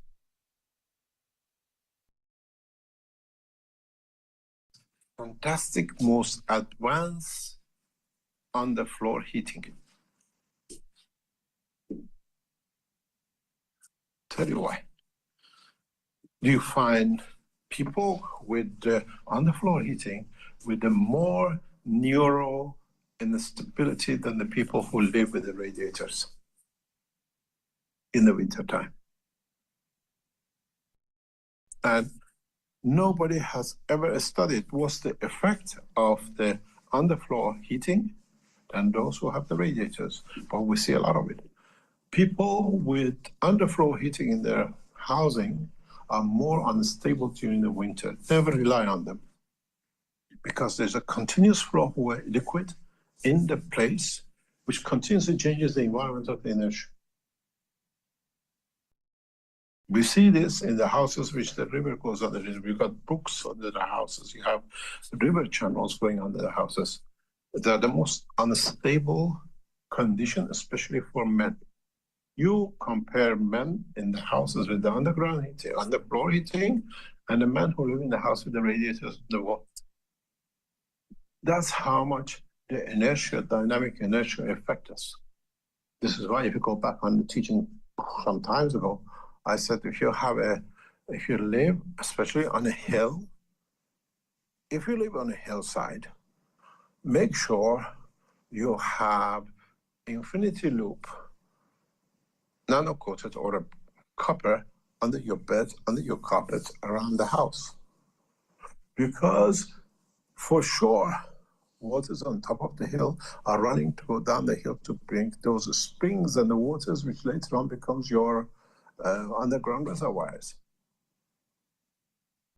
If that flow of the water underneath of the house creates mayhem with the men, then imagine what does the underfloor heating does to men and women. If it's hard for you to understand, you get a woman to sit on the cold floor. What's the reaction? Immediately they have to go to the toilet. You get most of the men to do the dishwashing with the cold water. What is the most frequent reaction? I have to go to the toilet. We don't connect it to it, but it's actually what it does. It creates a flow which affects the man different way. So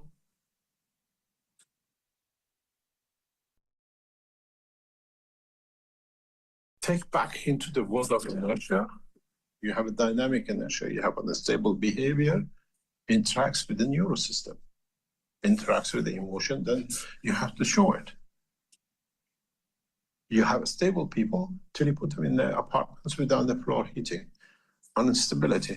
There is a studies, long-term studies, the divorce rates and the problems in the society of the people who live in high-rise flats, where there is so much criminality. It's instability with the boys. Why did the crime increases when we put everybody in these high-rise flats? And why is the crime always with the men? Men do most of the crime.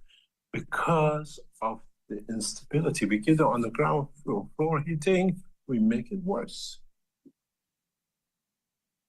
You're lucky you're not living in 19th century. If you were in England and you lived in 19th century, it would have been worse.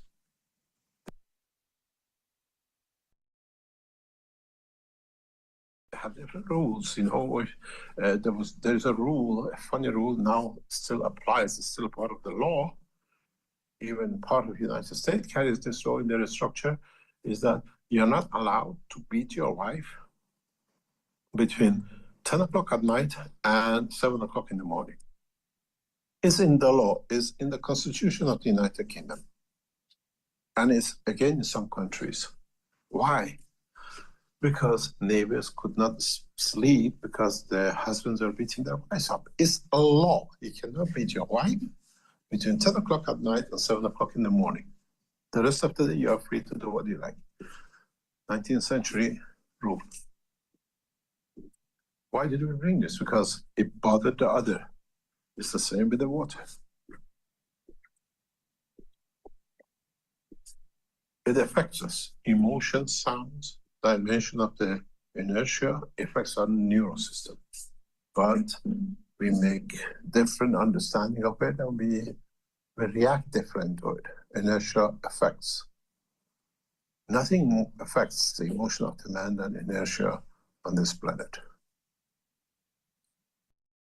You Yes, go. why Carry on. why does it affect male more than it does female when inertia's changed, especially both? Oh, different things, different things. You see, the inertia comes with a smell. A smell is a kind of inertia. Inertia comes with what we call change of hormone. Hormones are inertia-based material, totally. Our heart creates more inertia than anything else, composite inertia. The position of the height and the figure of a woman affects the inertia of the emotion. There's a lot of things. It's not just something you can say what makes the difference between man and woman. It's just, if you look at it from everything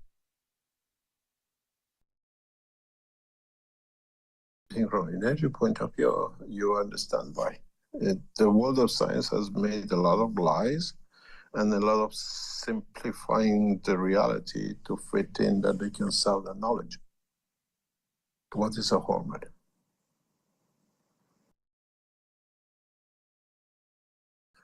If you look in vitamins, vitamin D is a hormone. It's not a vitamin. Why have we accepted it?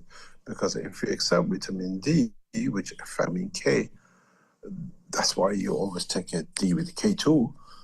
K is more or less a matter state energy when it attaches itself with a hormone, which is D. Vitamin D is not a vitamin, never been. How they got it into vitamin direction, but it's a hormone, so it creates a specific energy dimension.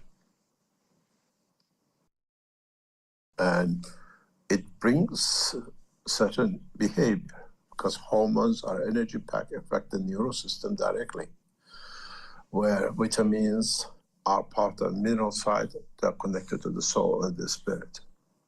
When you listen to the hormones, when you listen to the vitamins all affect the physicality, hormones affect the soul.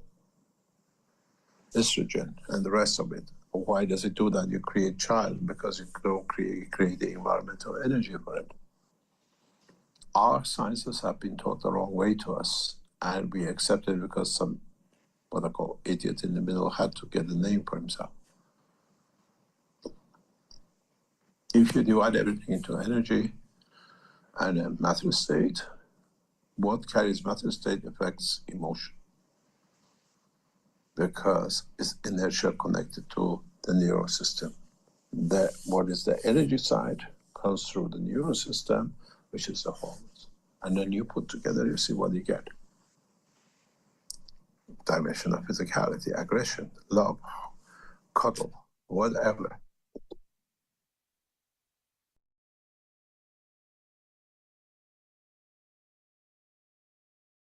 And women are receptive to a deeper, stronger field. Men are affected by the softer fields, which everybody thinks is the opposite way. Then the softness in that emotion has to have a counterbalance, which brings the man to look strong because inside they're putty. And then women look soft inside, but they're harshest. If you look back history of the man, biggest murders done by women than men. Men are nail cutting of women, what they've done in the world of the wars and whatever. But it's the same. We compromise one into the other. And it's the energy, and it's all inertia. And then comes into what you eat and what inertia you produce, which affects your neural system through the energy balance. You look at it, how they feed you zinc. What does zinc does? It's a mineral, but the counterbalance of the energy, it brings relaxation of nerves. It makes you calm, which is the energy matter. It's not a, it's not a physical. It doesn't make you strong. Doesn't make you a bodybuilder. Whatever you put in inertia, you get a counterbalance in energy as emotion or the manifestation of the hormones.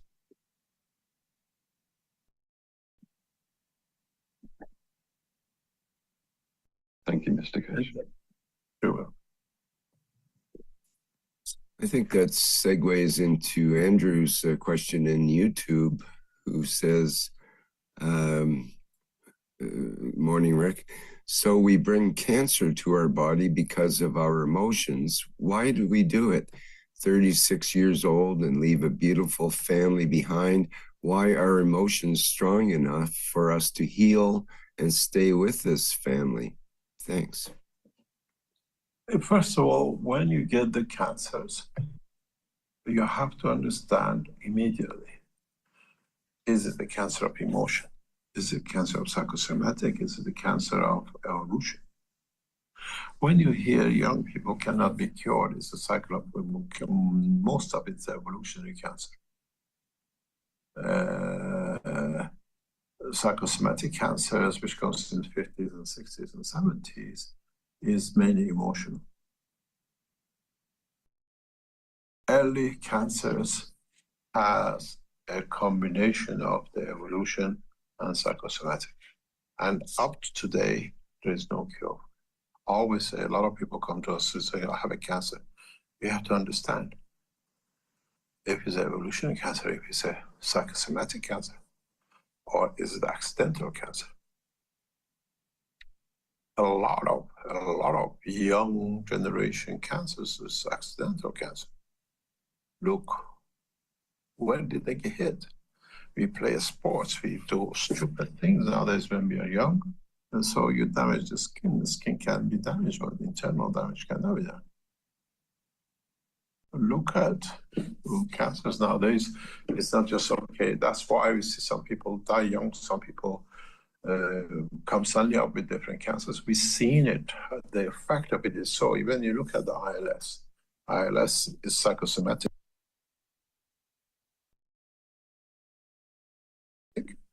and appears within 5 years, 7 years. You get hit. We play intense games. We do stupid things nowadays for sports to be macho.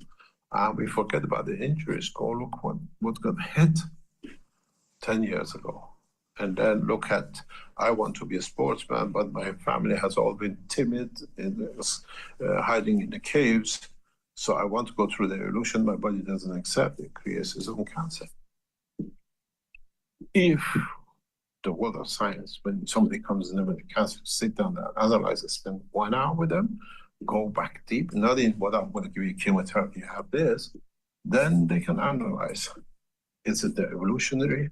If it's a psychosomatic, if it's an accident, and where you can do it, and how we can change it, will be changed. I presume with the AI coming up and somebody sits up, come up with a structure very easily within a few minutes, then the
when you look at the ILS is psychosomatic and appears within 5 years, 7 years.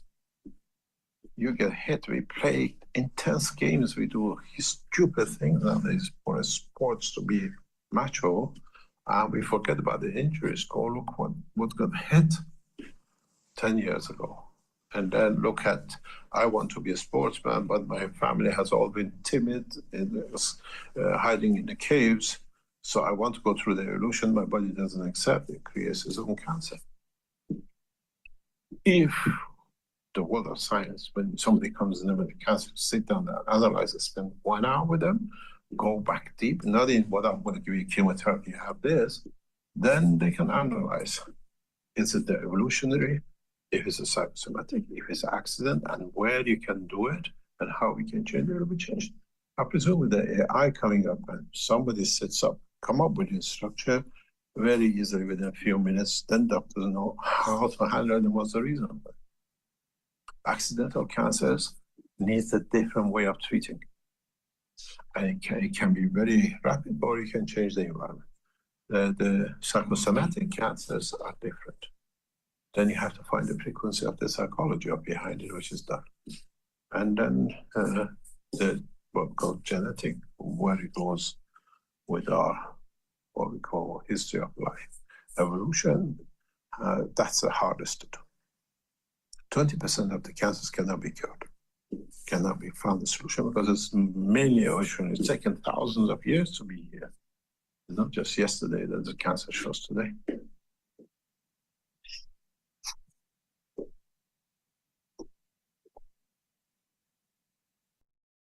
We see specific cancers to the specific food.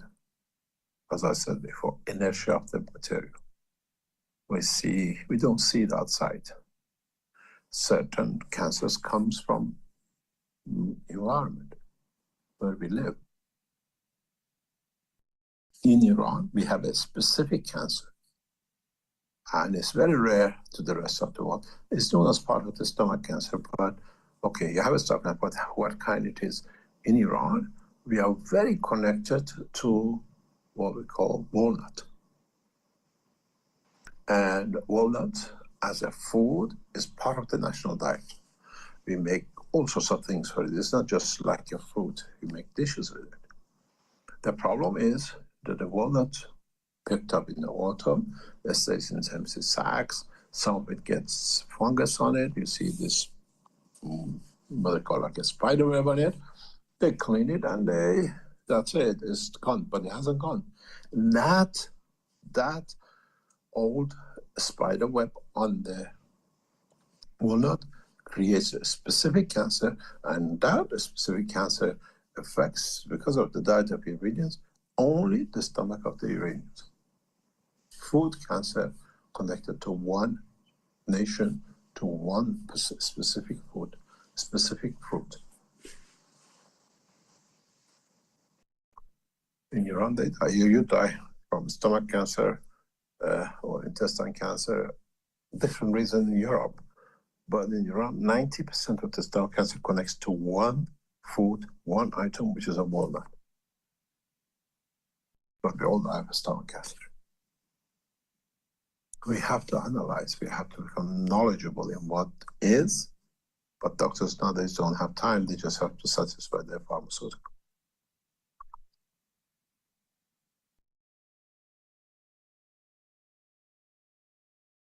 In our research in the Space City, this week, we are facing a very detailed research in agriculture. And I put them into tenders to find out, but they don't know how they have this problem. They're giving me all the reasons, everything, what went wrong because of the weather, the season, it's been the whole area and the rest of it. And I keep on saying, explain more. And I even give them a hint, but they don't see it, that we specifically created this condition, or specifically to explore part of the science, and there's no knowledge in the science of the man today. One day I explained. creation of condition of the environment.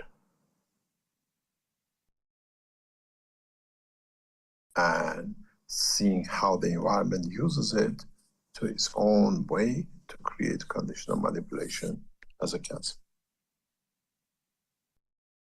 It's one of the current researchers in one of the Space City programs.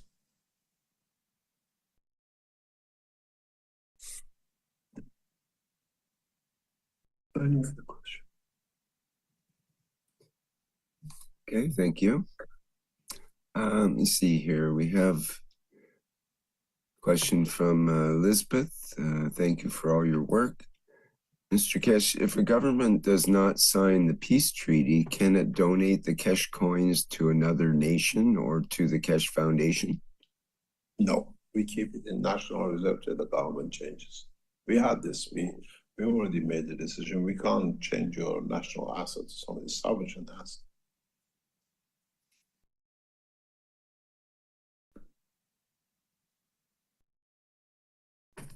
So the government can't participate in the Kesh coin program at all unless they sign the peace treaty?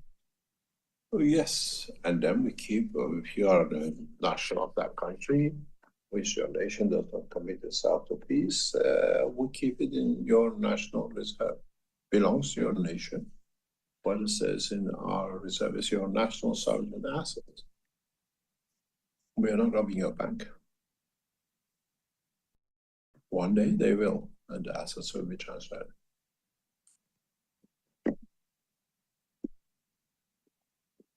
We offer the money to your government, even to us first policymakers. If they don't take it, they don't respond, it goes into your national sovereign asset. It's your nation's. If they don't join another 50 years, you can imagine how much money the money say, oh, look how much money we have. We better change our policy because we get a lot of money. The pressure will increase every year. Greed. Yes. The greed will get the best of them. With this cash coin, I have looked at every way to cover as much as possible. Yeah, we don't touch your national. We don't touch your sovereign asset. It's the same as your reserve gold. You see what happened past couple of weeks. Japan is the strongest buyer of American promissory notes, over 1 trillion. It's the biggest holder of American assets. And yen has gone into a nosedive. If you check how much is the yen today, 2 weeks ago, yen, they knew it was going to take a dive on Friday afternoon. They didn't sell the assets of the nation. They got the Americans to buy Japanese yen, 50 billion, to support it out. But they will not sell the national asset. Americans held to the yen, but in American dollar convert, but the Japanese kept the, out of the fear of literally destroying dollars, American bought 50 billion yuan, Japanese money. It's a national asset, you don't change it. I'm not going to rob your central bank.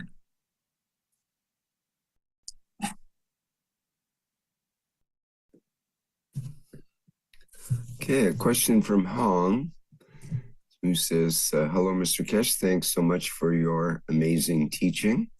My question is it possible to develop a device that can track in real time where a person's soul travels in the universe and what it does while they are asleep?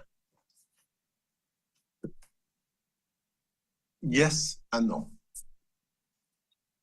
You don't have the tools beyond this atmosphere, and even on this planet, you don't have a right tool to track anything. But on the other hand, yes, it can be done. And there are more and more technologies to trace where the soul goes on this planet. It's becoming more and more common. At the moment, it's in the hand of scientists' research section. But yes, it can be done. It's not something which is in the future already. It's done. Russian scientists are very advanced into this.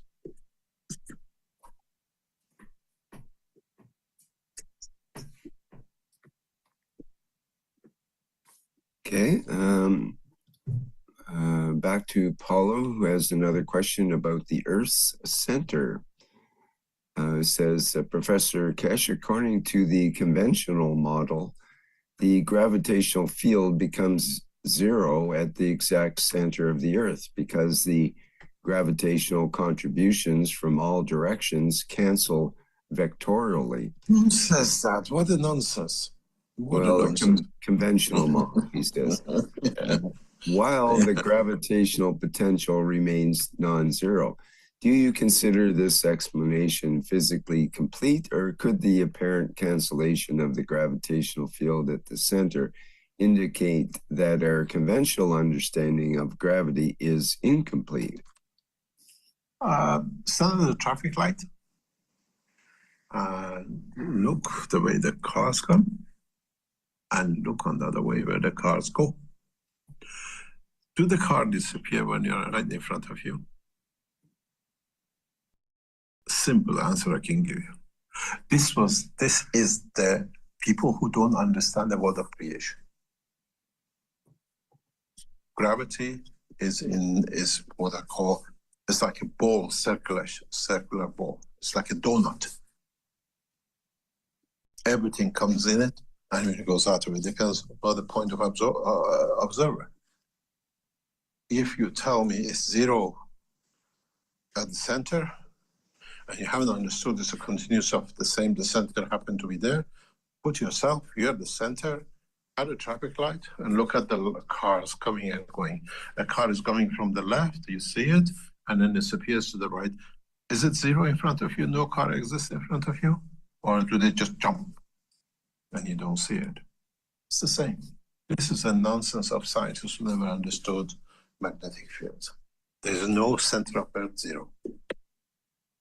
Yes. So they're saying a cancellation would be like two cars going in opposite directions right in front of you and crashing into each other right in front of you.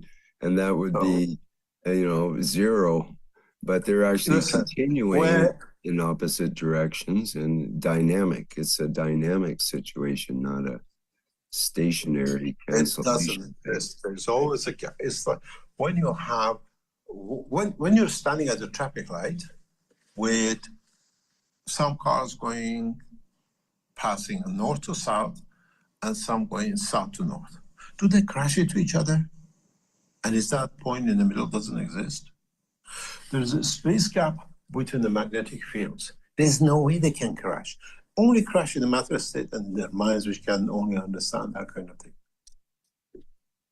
You, as knowledge seekers, should have passed this point. Nonsense of science only stays in the brain of the man who's actually nonsense in the science. It does not exist. Such a thing doesn't exist and should never be asked by knowledge seekers at this stage, because we discussed this in detail. If you tell me they crash, you put, there's a beautiful situation in Austria. They tell you on Sundays, don't go out. I didn't know, I just read it somewhere recently, but I heard it before, but I now understand. And what happened last week? Because I got stuck in the traffic jam because of it. They call it Sunday Ghost Riders. The people go into the motorway in the wrong direction. You know, you come out the motorway, say north to south, and then you go out at the junction. They come into the motorway in that junction, the opposite, for a head-on collision to die. They call them the Sunday Ghost Riders. And what happened last week in Austria? And that cannot happen in the world of if you have a car which works with the energy and the plasma, because they reject each other, they get distance from each other. Only happens in the matter state, and if the world was made a matter state, the center of the planet would have been a solid things full of crashes and everything else. Maybe that's why the planet is heated up, because too many cars crash in the center of the Earth. It doesn't happen. It doesn't. This is nonsense for people who don't understand and don't understand the difference between the world of matter and the energy, magnetic field, emotion.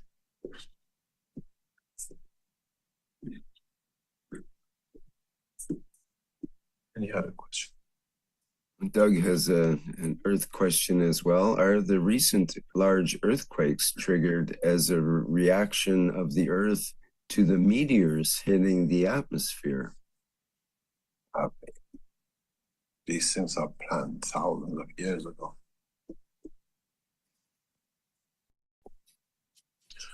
It is the magma of the earth, which is the creator of all these earthquakes we have. It melts, it falls down underneath. We have a pancake, which is sitting on what I call a Coca-Cola. And then you want to stand, let's say, a mouse on top of this pancake. Coca-Cola is dynamic. It always produces gases. And you have a pancake, which at the bottom, this gas keeps on eating into the pancake, and you want to give the mouse a steady and not sinking. It does. As the bottom goes, it folds in. Our earthquakes are planned over thousands of years, unless it's done by mining, nuclear tests, and other things which affects the vibration and position of the earth. And these have a specialist in it. If you seismic radiation due to the nuclear is it's a technology on its own, and scientists trained for this job to measure, and then those create a specific earthquake wave, and then if they hit what we call weak point, they can generate earthquakes and volcanic eruptions. And there are a few scientists in the world that specialize in this, what we call nuclear seismology. One of them just been arrested by the Chinese in China.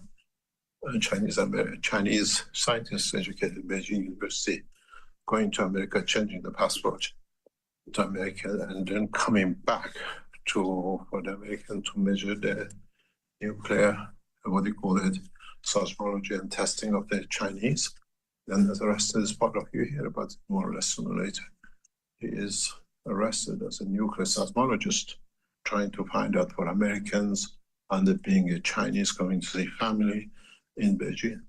He's now as part of the spy web of the Americans. Just being arrested very recently.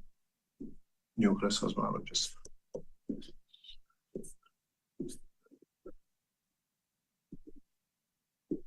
Any other question?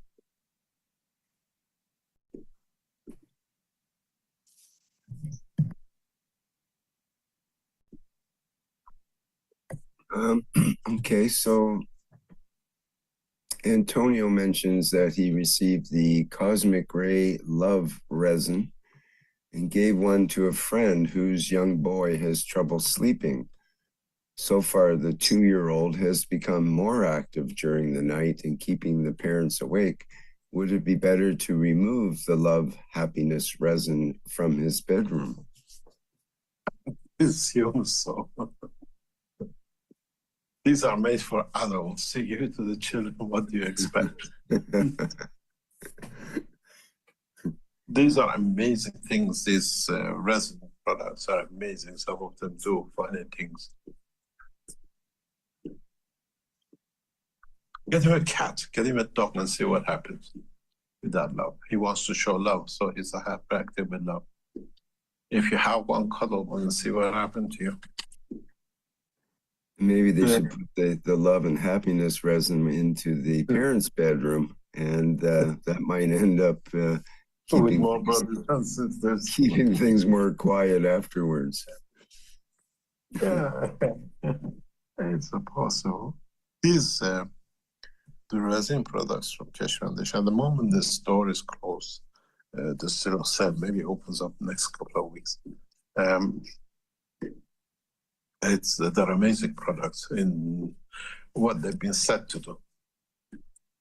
If you get your hand on it, people who had it, I had so many funny stories with this resin product.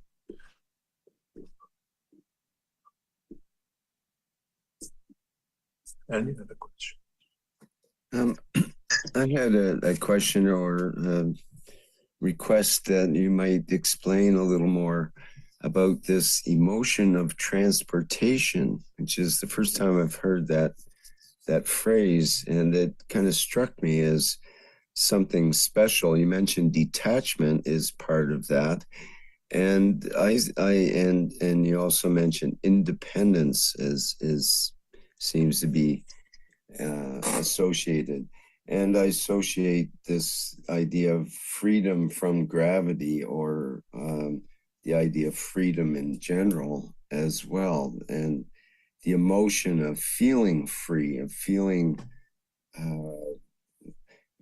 like a skydiver must feel when he's, skydiving free of gravity in that sense, or someone that goes to space, or when we go to space in our dreams, or when we have flying dreams and we feel like we're free of gravity and all we have to do is wave our arms and we can float around and that kind of thing.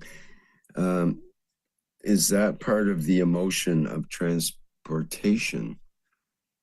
It's part of the transportation. And when you transmute, you transport. Once you transmute, you transport, because the physicality of the man becomes trapped in the energy of the soul. So when you transmute, you transport the physicality with you, soul of physicality with you, because there's dimensional matter state in it. It's very much, I explained this some time ago. You have a galaxy which is going hundreds of thousands of kilometers in the universe. And then you have a solar system, which is a mass inside this plasma of nothing. The galaxy becomes in what you call transmutation in the plasma. It is a condition of plasma. And the solar system, or that part, is in a matter state, so it's moving with it. So you have a transmutation of the solar system, but the actual galaxy is in transmutation because it moves as a plasma. It doesn't have a wall and restriction of boundaries.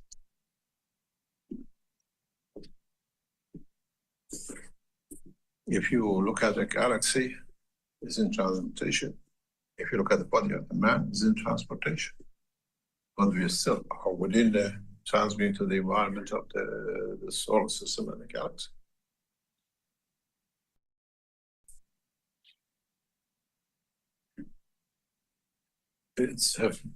It's not a wish, but it's an emotion. With man, you can create and you can control your emotion. Man, once he learns how fully control emotional transportation and transmutation, becomes man of the universe. No age, no time.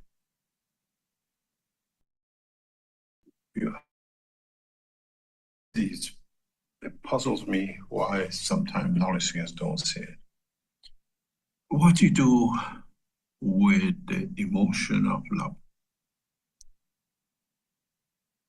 you transfer it into the physicality of lovemaking, you transfer it into the physicality of hugging, you transfer it into physicality of kissing. You transfer energy and emotion into physicality, physical reaction. And don't use that emotion to kick, to hit, to destroy. You use it in a positive way. And it's the same with this position of the transmutation, transportation. If you get the right emotion, instead of transfer it into the physical dimension of kissing or cuddling or whatever, into the emotion of transferring the energy which is in the plasma condition. This is how you make the children of Mitra. This is how the child of nature was born. Not in the physical dimension, creating, transferring energy, emotion of love, or creating the next generation of man to be peaceful.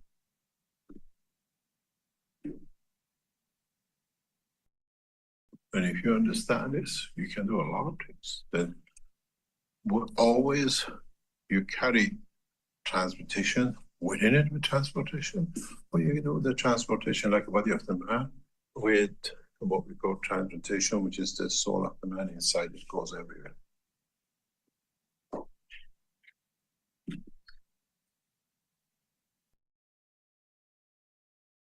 Any other question? Okay, thank you. Let me see, we have a question from Claudia here in the webinar chat, who says, I have a question regarding the fundamental quality inherent in human physical biology and its connection to the plasma and the soul. Why are we physically structured with dual systems, such as arterial and venous blood, the sympathetic and parasympathetic nervous systems, 2 lungs, and the 2 brain hemispheres? Is this physical duality encoded at the level of our RNA, or is it a direct physical reflection of the interaction between the fields of the soul and the soul of the physicality? Furthermore, what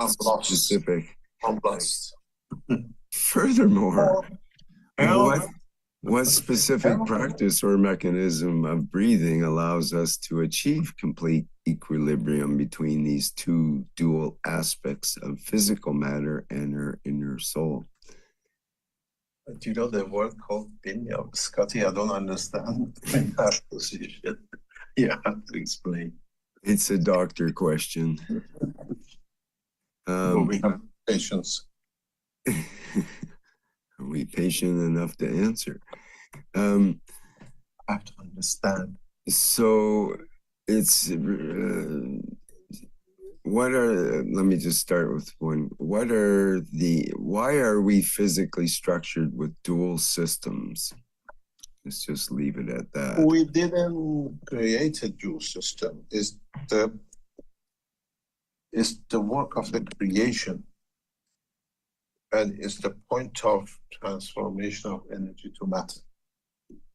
Our matter is when the fields are reduced in strength, that they manifest themselves. And then how they interact, God knows. There is a new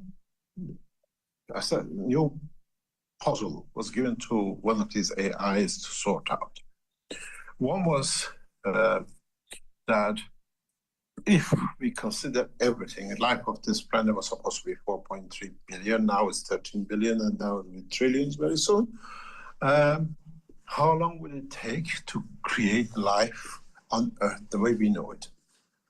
And apparently AI came out with 10 to the power of 200, something like that, years it'll take to create everything going perfectly right, the body of human being. So 2 things has happened. Something has breached the 10 with 200 zeros in front of it, or something in between has brought life in, a composition, condition, that everything got mixed up and then took the picture we have. But there's so many different lives in the universe that then the life of the universe is 10 to the power of maybe 400, that after times 200 has managed to create the first cell, that after 200, 10 times to 200, we are where we are as a human being, and the rest of the universe created.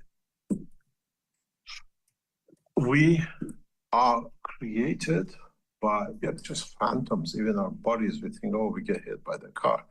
In reality, in different dimensions, we are nothing. The car can go right through, but we carry on what we are doing. And we can do this. A time of huge field strength changes, we can become transparent. We can become translucent. It can be done. It's not something theoretical. One day I'll teach you how to do it. But is life what we see? Or what we see is an illusion of what fits into our perception of life? And we all agreed we perceive the same way because we carry the inertia of this planet. We perceive, we agreed, and we encoded in our structure what is green is grass, what it looks like, we call it a tree, we call this a human, we call this a dog. So by imprinting in our soul, we have miraged acceptance of it. It's like one is a fool not to be shown a fool. It behaves like a fool. Oh, this is a cat, it's actually a carpet. And, oh, yeah, it's a cat. Doesn't matter, it's a carpet. Then we all agree this is a carpet. Have our genetically been accepted that way, and we created everything else, and we all agree with it.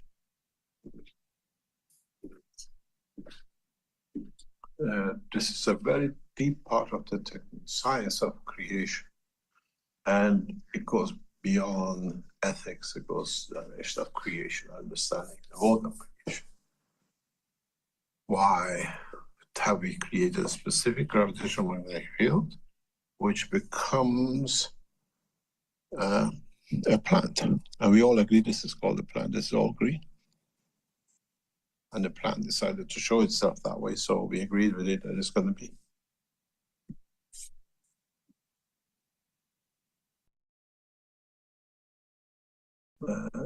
World of creation has its own dimension of manifestation and perception of the manifestation, the dimension of existence. And then if you go to the dimension of fields, you understand how things are. It's very simple. If we say we take 80% of what we need from our environment, where does that 80% energy comes from? And why does it come only to Earth? Why can't we absorb energy as strength that 80% which created that tree and that leaf is not created on the moon or the Mars? Because they get absorbed the same. So if you understand that part, the way your what you call blood vessels, blood flowing in your vein in interaction with the energy which absorbed from the universe, which then is transferred to control of your nerve system with your limbs, to your bones, your lungs, the cell of your liver, we absorb a specific field that from the universe, which is created as absorption by the gravitational field of the Earth in the center, that in the passing through we absorb it and we can convert it into our physicality. Then the same thing has happened to the plants and the trees. So the gravitational magnetic field of the Earth can absorb specific fields that in interaction with this magnetical field leads to manifestation of what we call the plants, the life on this planet. It's not coincidental. If gravitational magnetic field of the Earth changes slightly, there'll be no plants. We see this on the tree lines of the mountains. We see this on the levels of the ocean, how different fishes live in different depths, how different plants are created in different depths. And if you understand this, life cannot be coincidental. If you observe this, then the whole structure of life is totally different and has a different meaning.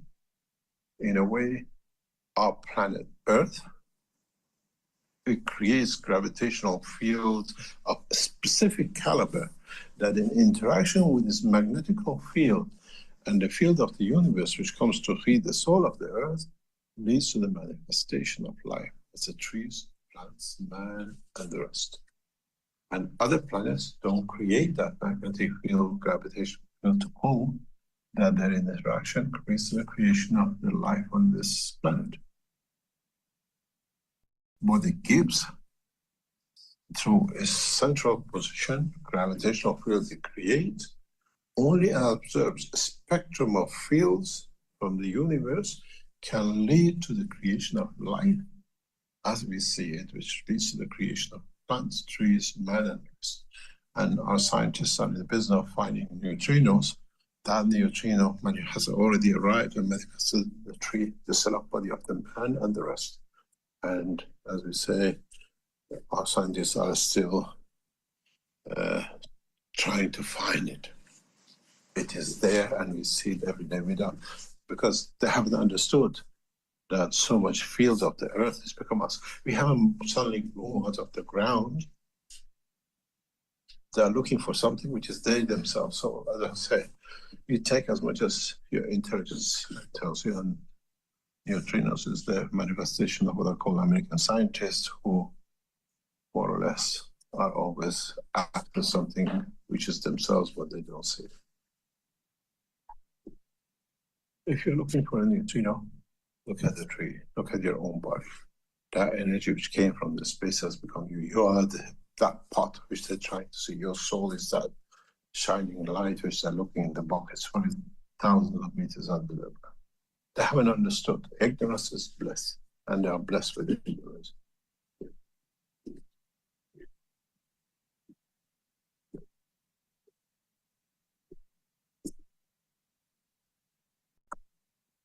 Any other question?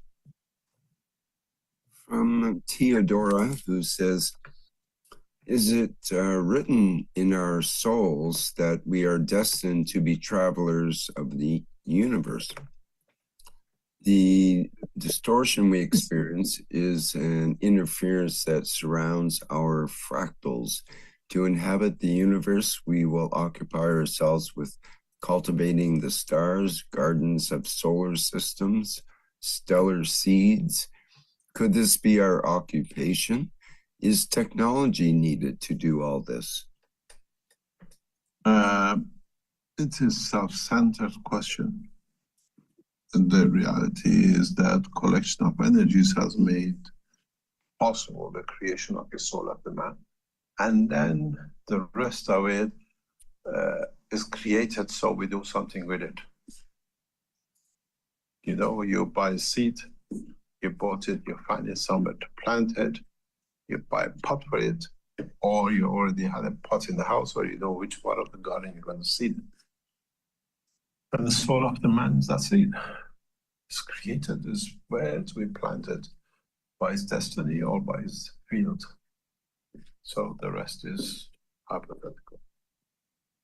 We are accident of time with love, and we are creators of life by destiny, and that's how we are. We are totally created by accident, from the love of a man and a woman, or a love of a plant to give to another, or a lion to another lion, or whatever. And then the child is a manifestation of physicality of that love, and it can be anywhere. We create children from China to South Africa, and their destiny is where we set them, because we decided we have a child, and they're going to be there, it's going to go to university, it's going to be this, and it's going to be that, and it's going to be, if you're Iranian, 100% you become a doctor or an accountant. And so you can see we plan even the destiny of what the seed will be. There is nothing, no difference between man, the soul of the man, and the process of creation. The only thing is, man has added into this the emotion of love, which soul of the man is unique in that sense.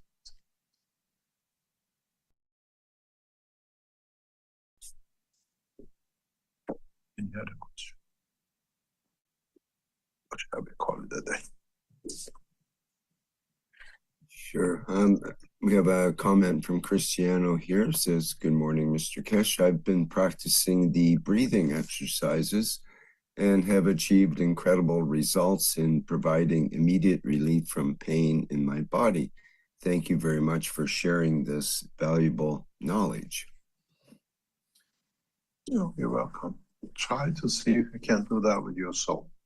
Try to breathe with this, not the lung of the man, but with the energy of the universe. See what you can take, what you can release, how you can hold. And then you go into the dimension of transmutation. You don't need to use the breathing. Thank you very much. Okay. I was going to say, we had a question from Richard about not being able to, having a cold, not being able to breathe through the nose. Do you have any tips for making it easier to breathe? And can you still practice transmutation? I think you answered that before once, that you can still practice transmutation, yes. Yes, you can, but you have to learn stop breathing, how to absorb energy. That's what you do. You don't need the mouth, you don't need the nose. It's very funny.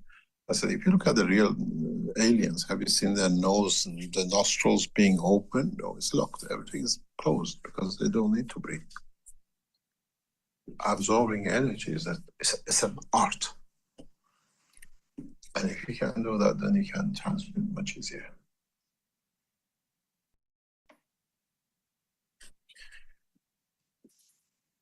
Thank you very much for today. Hopefully, we'll be here next week. And try to share some more knowledge, but as I usually say, if you understand today's teaching, you moved somehow you're taking a very deep step in knowledge of the transmutation. Thank you very much and see you next week. Great. Thank you, Mr. Kesh. Thank you once again for another Knowledge Seekers Workshop number 655 in a continuous weekly broadcast here.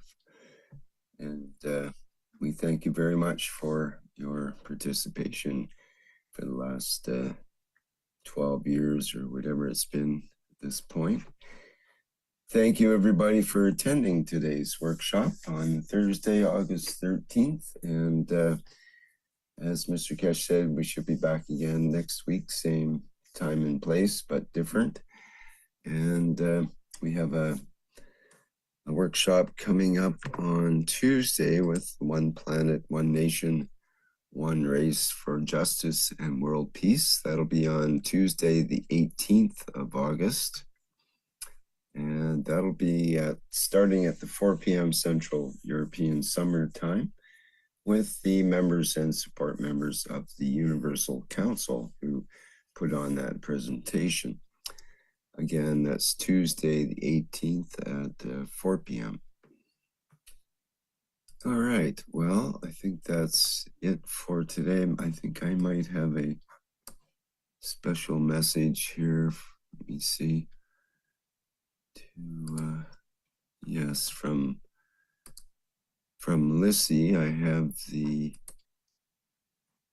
can find it on my desktop. Just bear with me a minute here.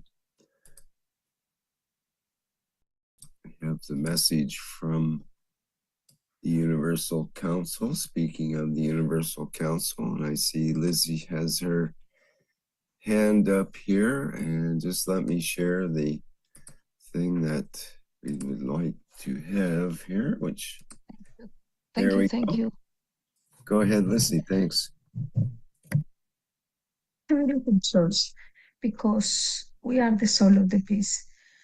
Thank you for your support to the Keshe Foundation and the beautiful work to Mr. Keshe and the universal support now. Thank you, and invite all the time and give freely your soul to support the work with the Universal Council, to support to the all beings present in the earth, and invite daily 9 p.m. Central Europa Summertime for give from our souls, and invite all to the humanity to elevate the soul of every leader in every nation, every leader in every community, to work as one soul in one direction to achieve peace as one nation, one planet, one race.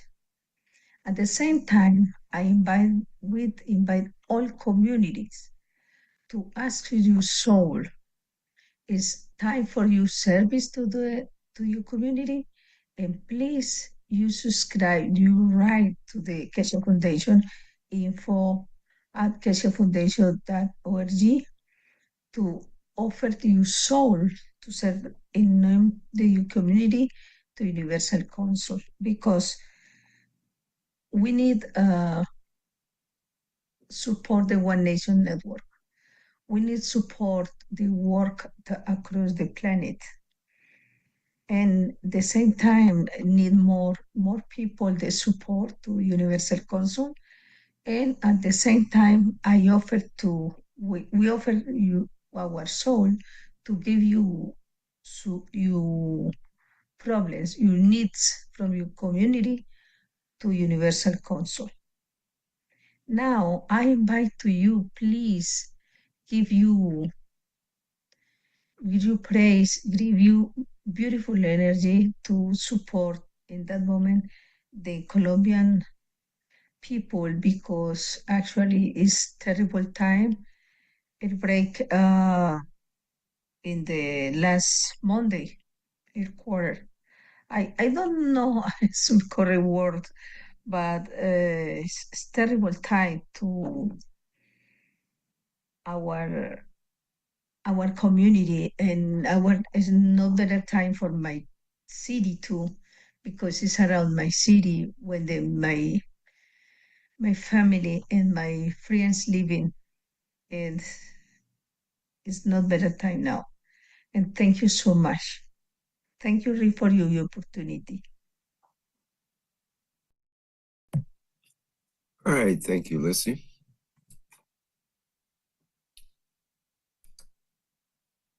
All right, that brings to a close today's